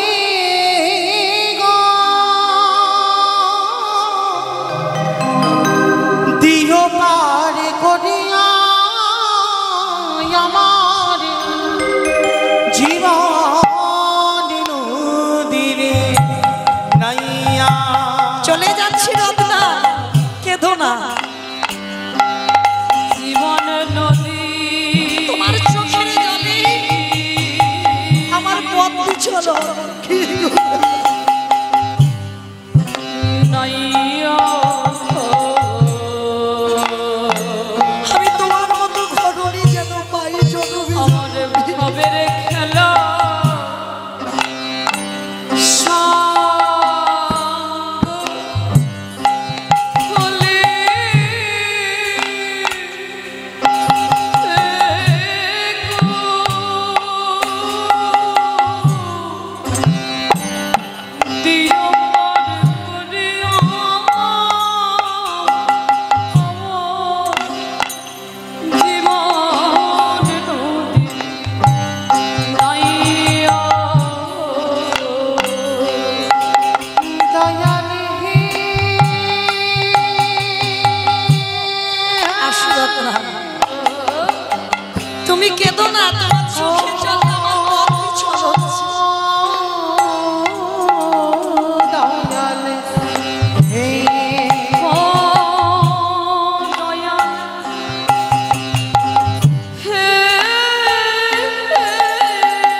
বুঝি বেঁধেছিলাম আশা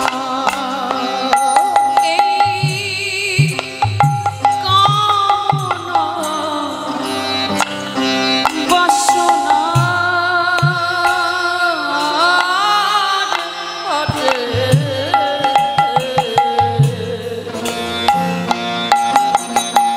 বুঝি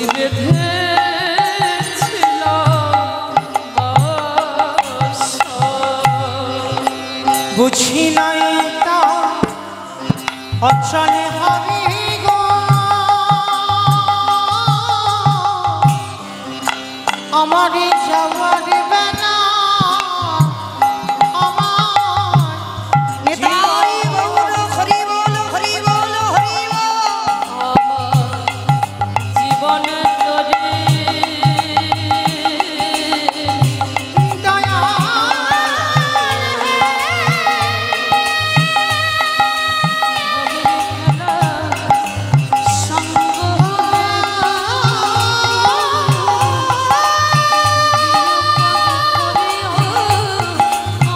ওরে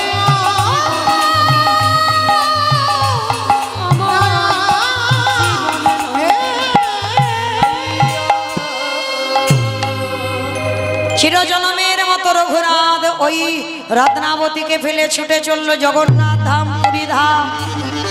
আর ওই জগন্নাথ ধামে গিয়ে লোকের দাঁড়ে দাঁড়ে বড় লোকের ছেলে হয়ে বাবা মা যখন সংবাদ পেল রঘুনাথ সংসারের ছেড়ে জগন্নাথ ধামে আছে, স্ত্রীর কাছ থেকে ফুলসজ্জা রাতে চলে গেছে, পালিয়ে গেছে, ধরে রাখতে পারেনি।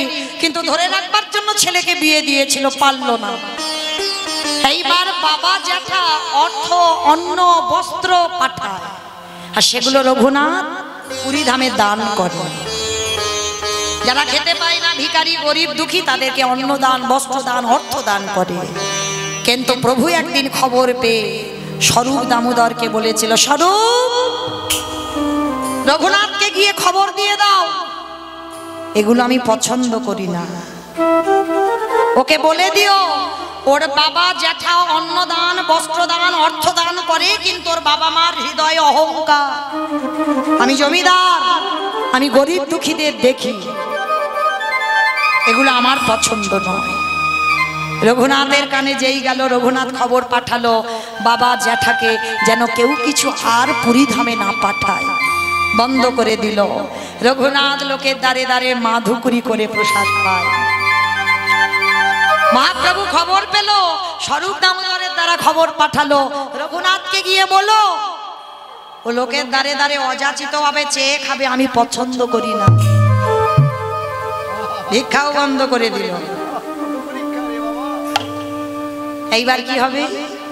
আনন্দ বাজারে বসে আছে রঘুনাথ, আর কিছু চায় না। যারা গেছেন জগন্নাথ ধাম পুরী ধাম, প্রসাদ বিক্রি হয় যেখানে আনন্দ বাজার, ওইখানে বসে আছে রঘুনাথ। কিন্তু চাওয়া নিষিদ্ধ, প্রভু রেগে যাবে, চাইছে না। কেউ যদি যেতে যেতে ভিখারি বলে, জমিদারের ছেলে, কি গো ক টাকা ব্যাংকে আছে, তোমার এত অহংকার,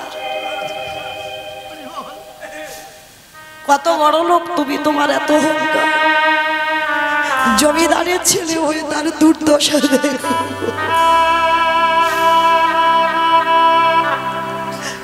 যারাই ভক্ত হয়েছে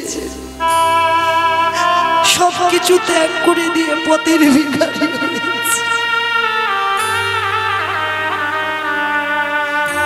রঘুনাথ বসে আছে, আর যেগুলো বিক্রি হচ্ছে না ভিখারি মনে করে, একটা তো বহির্বাসার অন্তর্বাস পড়ে আছে, ভিখারি মনে করে দুটি করে খেতে দিয়ে যাচ্ছে, সেইটুকু রঘুনাথ খাচ্ছে। মহাপ্রভু স্বরূপের দ্বারা আবার খবর পাঠালো, স্বরূপ রঘুনাথকে খবর দিও, ওই যে আনন্দ বাজারে বসে ভালো ভালো প্রসাদ পায়, ওগুলো আমার পছন্দ নয়। কি গো, অত সোজা নয়, ঘষে মেজে দেখবে না তুই আমার কি আমার নয়। হরি বল হরি বল। দেখিও কি করে। এটাও কেড়ে নিল। তাহলে খাবে কি ছেলেটা? ভিক্ষা নিষেধ, কারোর কাছে চাওয়া যাবে না, আবার কেউ দিলেও খাওয়া যাবে না। তাহলে কি করবে? ওই যে জগন্নাথের রান্নাঘর আছে, ওই রান্নাঘরের পাশে দেখবে নালা আছে না, বসে বসে রঘুনাথ কাঁদে। খাওয়া তো যাবে না কারোর কাছ থেকে কিছু চেয়ে, কিন্তু কতদিন থাকবে না খেয়ে? আবার কৃষ্ণ ভজনও তো হবে না যদি একটু না খাই। হঠাৎ দেখে রঘুনাথ ওই নালা দিয়ে জগন্নাথের পচা গলা পোকা হয়ে গেছে, সেই প্রসাদ ভেসে যায়। খিদের জ্বালাই রঘুনাথ ওই পচা গলা প্রসাদ তুলে, প্রভু আর যে পাচ্ছি না সহ্য করতে, বড্ড খিদে,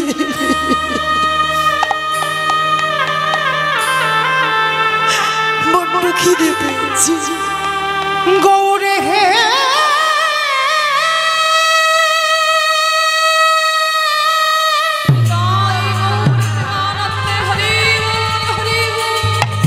দেখা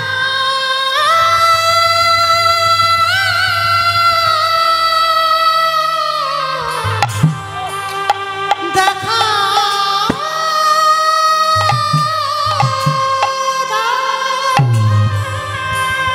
ওগো তুমি না,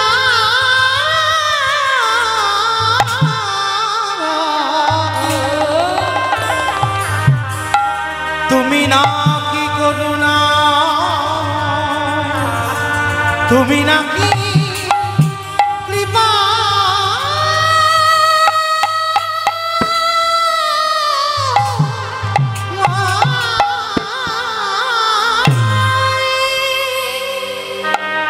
ওই পচা গলা পোকা হয়েছে, প্রসাদটা ধরেছে, রঘুনাথের চোখের জল প্রসাদ দান ধুয়ে যাচ্ছে।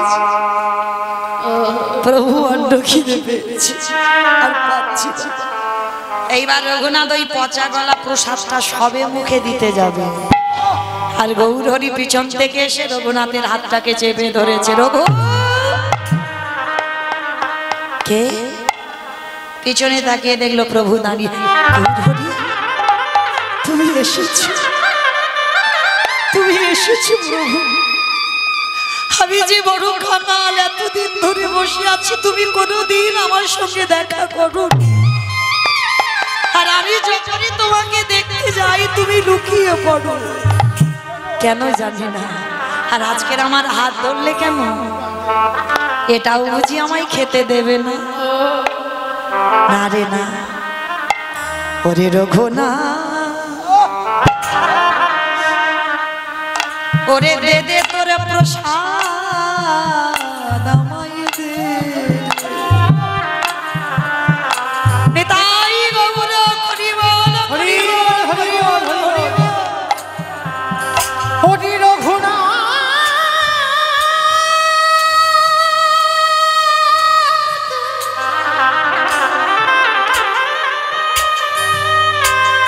হরি জগতে সদাই ভালোবাসে বটে, কিন্তু তোর মতো করে এমনই নয়নের ঝালে, এমনই নয়ন ঝালে নিতাই গৌর প্রেমানন্দে হা গৌরী বলি, হা গৌরী বলি, এমনই কোটি আমায় কেউ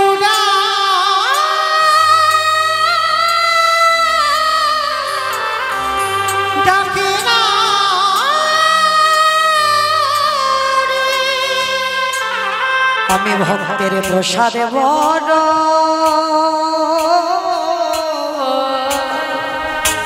ভালো,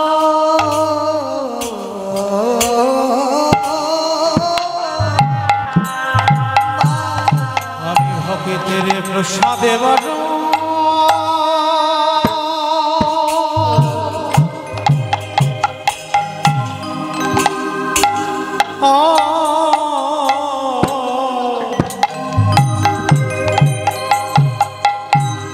বড় ভালো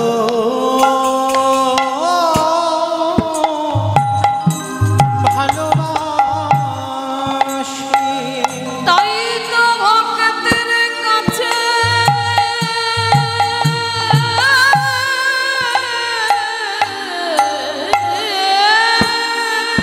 হরি বল হরি বল হরি বল ছুটে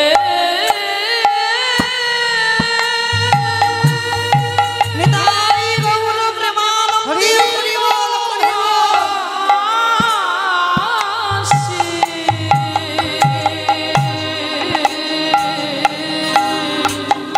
আমি যে ভক্তের প্রসাদ বন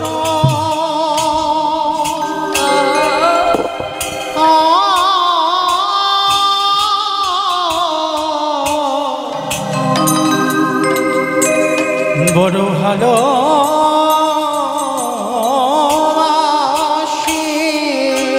ওরে রঘুনাথ রে,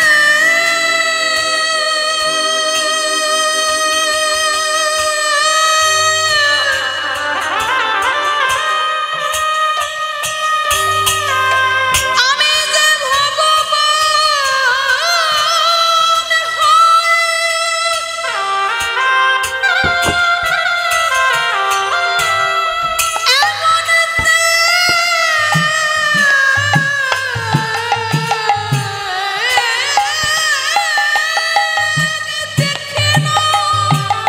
নিতাই গৌর প্রেমানন্দে হরি বল।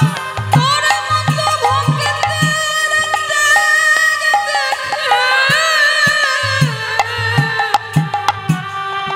এ জন্য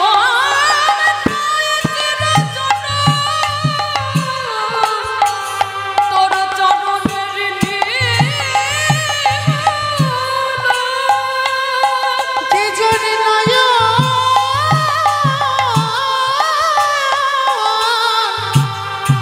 নয়ন জানে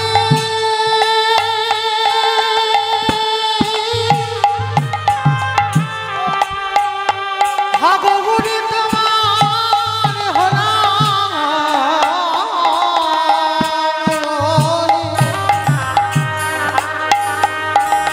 একেবারে ডাকার মতো করে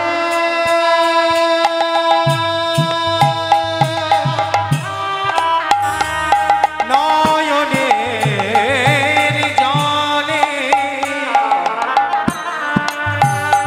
নয়নের জলে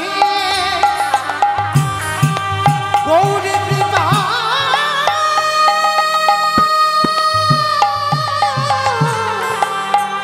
করো বলে ডাকিতে পারি। ওরে রঘু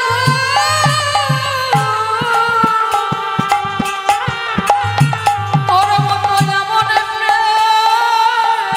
নিতাই গৌর হরি বল হরি বল হরি বল আমি যেন যুগে যুগে জনমে জনমে লাভ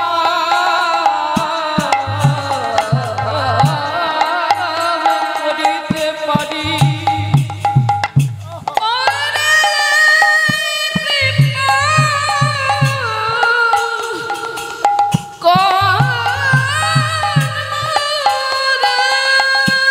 আমি ভক্ত বড় ভালোবাসি। তাই নিতাই গৌর হরি বল।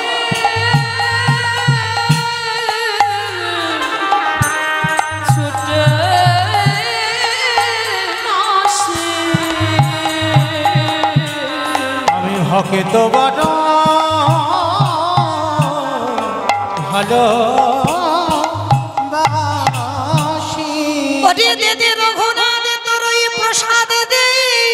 তোরে প্রসাদ দে অসম্ভব গৌর হরি পচা পোকা হয়ে গেছে। ওরে রঘুনাথ রে প্রসাদে কোনোদিন পচে না। ওরে প্রসাদে প্রসাদ ওরে ভগবান যখন সেবা করে হয় প্রসাদ আরে ভক্ত যখন প্রসাদ সেবা করে সেটা হয় মহাপ্রসাদ আমি ভক্তির ঠোবার ভালোবাসি তাই গৌর করি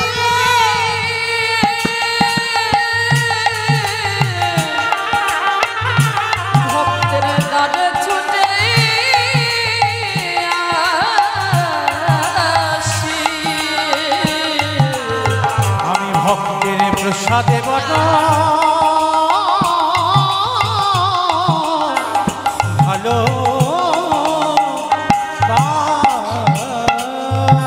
প্রভু আমার আগেবারে রঘুনাথের বদনে দেয় আরে রঘুনাথের বদনে থেকে মহাপ্রসাদ নিজে প্রসাদে পাই বলল রঘুনাথ রে আমি আমার জগন্নাথকে ভালোবাসি বটে কিন্তু তোর মতো করে এমন করে ভালোবাসি না কেমন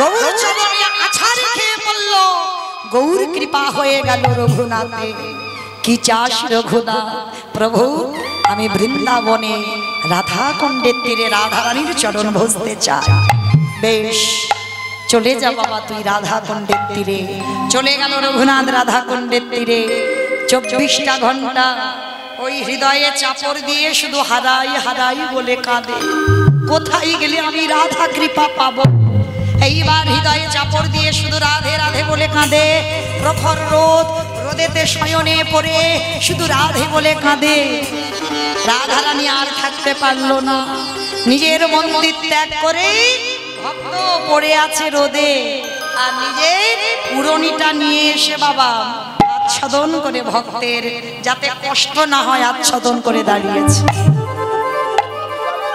যেই না ছায়া হয়েছে রঘুনাথ তাকিয়ে দেখছে সুন্দর রমণী কে মা তুমি সে কি রে আমাকে পাওয়ার জন্য কতদিন ধরে বসে কাঁদছিস আমায় চিনছিস না আমি বুঝতে পারছি না তুমি কে আমি তো সেই করুণাময়ী প্রেমময়ী কৃপাময়ী আরে ভক্ত যদি রাধে বলে কাঁদে আমি কি থাকতে পারি কৃষ্ণ বলে কেউ কাঁদলে বাবা বিচার হবে চিত্রগুপ্ত বিচিত্রগুপ্তকে খাতা দেখতে বলবে ভক্ত কি করেছে দেখতো কিন্তু রাধে বলে যদি কেউ কাঁদে ওর কোনো বিচার হয় না যত পাপ করো না কেন সব অপরাধ ক্ষমা যদি রাধা চরণের দাস হও রাধা বলে যদি কেউ কাঁদতে পারো জানো বৃন্দাবনে এত হনুমানের উৎপাত একটা হনুমান ফসল নষ্ট করে দিচ্ছে একটা বড়লোক মানুষ তা সেই হনুমানটা বন্দি করে রেখেছে আর হনুমানটাকে অন্যান্য হনুমান ছাড়াবার চেষ্টা করছে কিন্তু পাচ্ছে না তো দড়ি দিয়ে বেঁধে রেখেছে ঘরে আর হনুমানটা এত বুদ্ধিমান ঘরে বসে হারাই হারাই বলে কাঁদছে বর্ষানায় আছে রাধারানী আর বৃন্দাবনে বসে হনুমানটা কাঁদছে বানরটা কাঁদছে আর রাধারানী বর্ষানায় বসে বসে ললিতাকে বলছে ললিতা দেখ তো কে আমায় রাধে রাধে বলে কাঁদে ললিতা এসে খবর নিয়ে গেল কেউ কাঁদছে না একটা হনুমানকে বেঁধে রেখেছে সেই বেটা কাঁদছে রাধারানীর কাছে গিয়ে খবর দিল রাধে তোর চিন্তার কারণ নেই ও কোনো অন্য কেউ নয় মানুষ নয় ও একটা হনুমান রাধারানী হেসে উঠল রে হনুমান হোক আর যেই হোক রাধে বলে কেঁদেছে এই জগতে যে একেবারে হারাই হারাই বলে আমি রাধারানী করুণাময়ী প্রেমময়ী হই আমি কি আর থাকতে পারি আমি মন্দিরে যেখানে থাকি না কেন আমি তৎক্ষণাৎ সেই ভক্তের সামনে হাজির হয়ে যাই ওরে ললিতা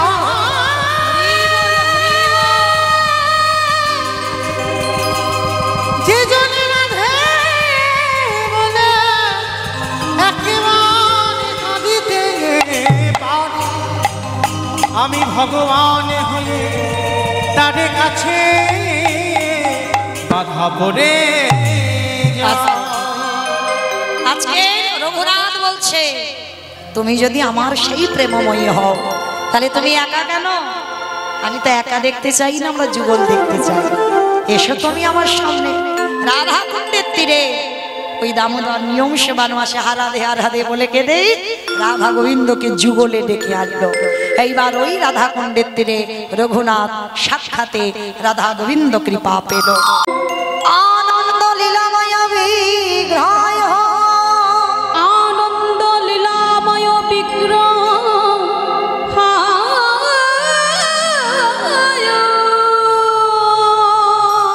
হে মহাদিব্যশ্বরী সুন্দরায় হে রাভ দিব্য ছবি সুন্দরায়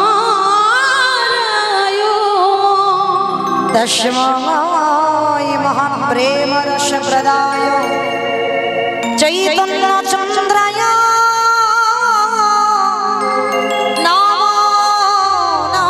নমস্তে। চৈতন্য চন্দ্রায়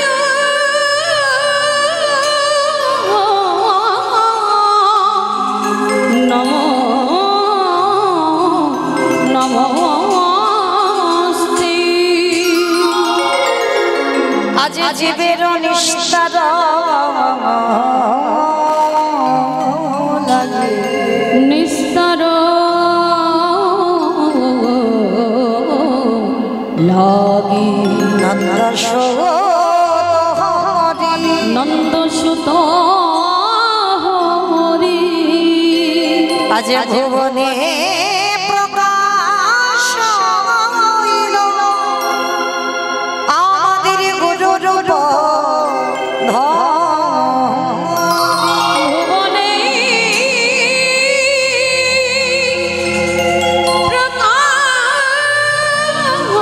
প্রকাশ হইল গুরুরূপ ধরি। জানি তাই যা রাধেশ্যাম, জয় জগন্নাথ, জয় মা প্রভু, হরে কৃষ্ণ। সমবেত শুধু কৃষ্ণ অনুরাগী, গৌর অনুরাগী, মাতৃমণ্ডলী, পিতৃমণ্ডলী, মাতৃমণ্ডলী, পিতৃমণ্ডলী, আহুত অনাহুত ভাগত এই গ্রামবাসী বৃন্দ, যারা আমার রাধা গোবিন্দে, যারা আমার গৌর নিতাই রাতুল চরণ আশ্রয় গ্রহণ করেছেন, তাহাদের সবাকার চরণে রইল আমার কোটি কোটি দণ্ডবত।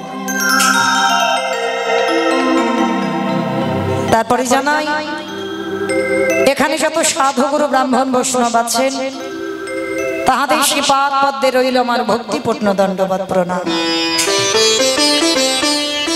তারপরে জানাই মাগো, আমি আমার পিতা মাতার চরণে, আমার শিক্ষা গুরু দীক্ষা গুরুর চরণে অনন্ত কোটি কোটি দণ্ডবত প্রণাম। তারপরে যাদের কথা না বললে বাবা সব থেকে বড় ভুল হয়ে যাবে, সব থেকে বড় অপরাধ হয়ে যাবে। যে কমিটির ভাইরা, দাদা ভাইরা, বাবা ঠাকুর যাদের ঐক্লান্তিক প্রচেষ্টায় আজকের এই রাধা অষ্টমী তিথিতে এই যে মহানাম যজ্ঞের আয়োজন যারা করেছেন, কীর্তন জগতের সর্বকনিষ্ঠতম কীর্তনিয়া হয়ে আমি মৌমিতা ঘোষ আমার সম্প্রদায়ের তরফ থেকে তাদের চরণে সর্বাগ্যে জানালাম কোটি কোটি দণ্ডবত প্রণাম। আর আমার থেকে যারা বয়সে ছোট তাদের জন্য রইল বাবা এই রাধা অষ্টমীর আন্তরিক শুভেচ্ছা, ভালোবাসা, অভিনন্দন। পরবর্তী দিনে যেন যুব সমাজ যেন সবাই মাগো এই হরি নামে যেন মেতে ওঠে। কারণ আমরা তাই জন্য রাধারানী বলেছিল, ললিতা রে আমার গোবিন্দ ব্রজ ছেড়ে মথুরায় চলে গেল। আরে যেদিন আমারে বধূ মথুরা থেকে ব্রজে আসবে, সেদিনে যদি আমার দেহে না থাকে, বলে বলে বিধি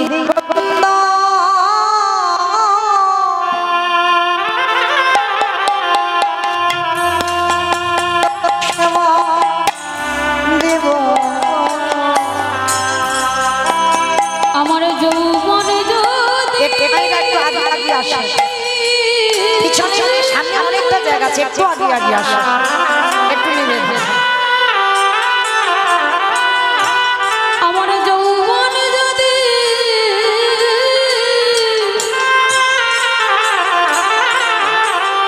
ফুরায়ে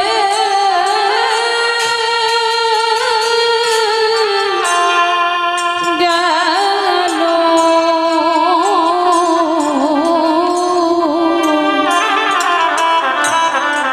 আমি কি দিয়ে গোবিন্দ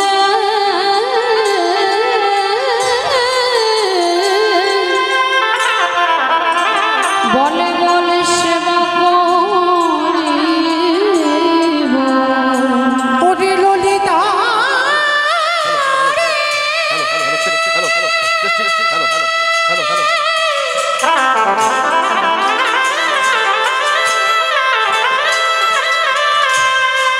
প্রাণ সখী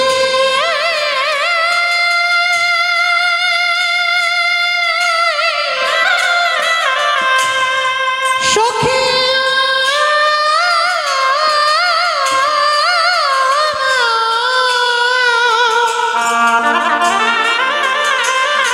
ওরে মন মিলা সখী রে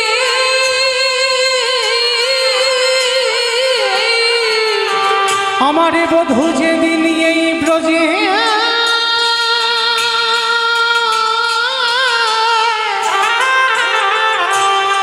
ব্রজে ফিরে ফিরে আসবে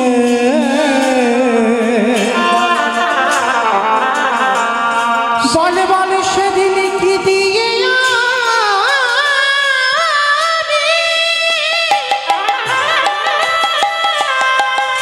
কি দিয়ে আমারে বাঁধা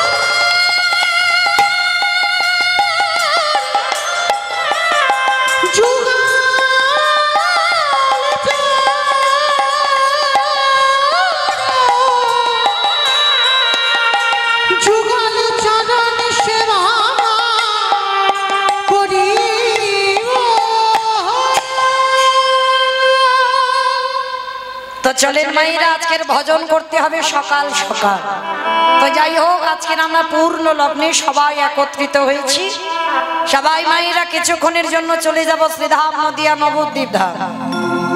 কি মায়েরা সবাই একটু নদিয়ায় যাবেন? তো সবাই যাবেন? তা সবাই যদি যাই তাহলে কীর্তন হবে কাকে নিয়ে? কি গো, কেউ যাব না? সবার দেহগুলো থাকবে এখানে, মনগুলো যাবে সুরধ্বনি গঙ্গার তীর। কেমন? তো চলেন সুরধ্বনি গঙ্গার তীরে গিয়ে দেখবো প্রভু যেদিন আবির্ভূত হয়েছিলেন সেদিনটা সময়টা কেমন ছিল জানো? আজ নদী গা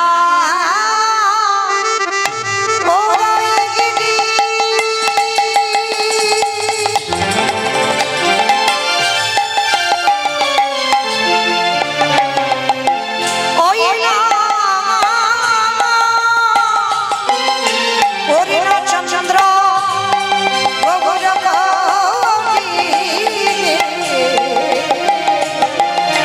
ওই নদীরায়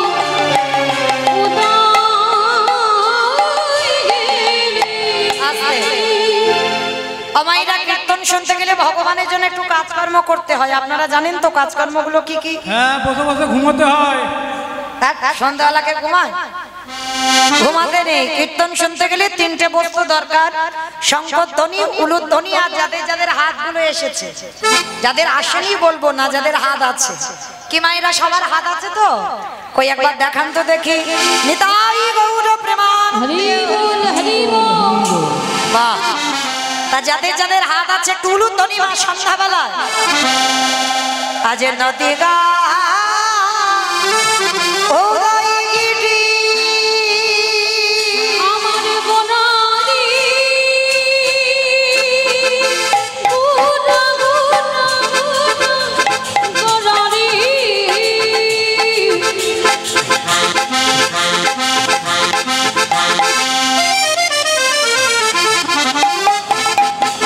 গোরা গোরা গোরা গোরারি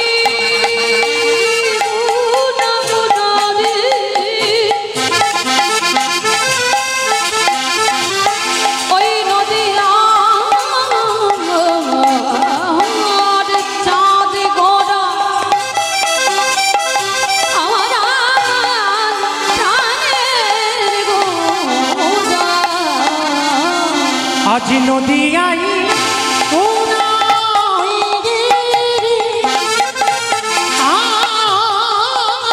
পূর্ণ চন্দ্র গৌরী হরি কৃপা কোটি হইল উদার আজ কৃপা করে হইল আজ কৃপা করে হইল আজ সোনার নদিয়া প্রভু উদয় কালো সোনার নদী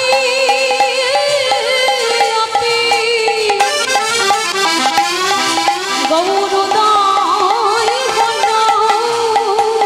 বলি রাধে দয়া রাধে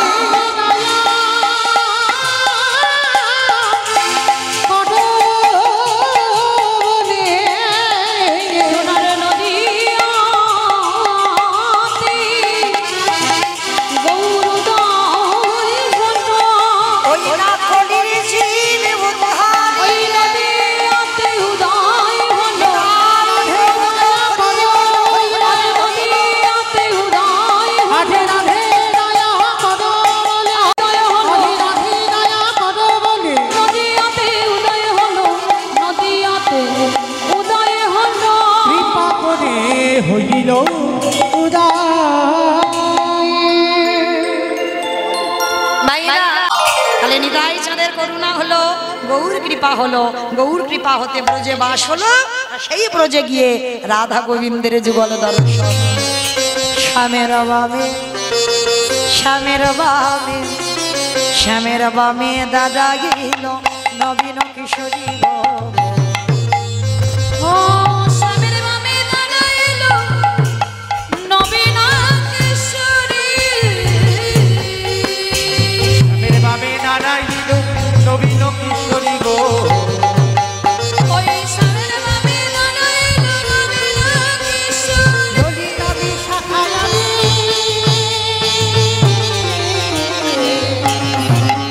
ওই দত্ত সহোদরী গো দত্ত আস্তে সহোদরী অমাইরা এবার বাড়ি যেতে হবে তো বৃষ্টি হয়ে গেল ঠান্ডা হয়ে গেল এবার একটু সেবা তবে হ্যাঁ প্রত্যেকের জন্য আমার দাদা ভাই আজকে সেবার ব্যবস্থা রেখেছেন প্রত্যেকে প্রসাদ পেয়ে যাবেন কেমন কেউ যেন অভুক্ত হয়ে যাবে না চলেন দেখি দুটো হাত তোলেন সবাই যাওয়ার সময় সবাই একসঙ্গে পদ্মের পাতা হে পাতায় সে পদটা ও পদ্মের পাতায় পাতায়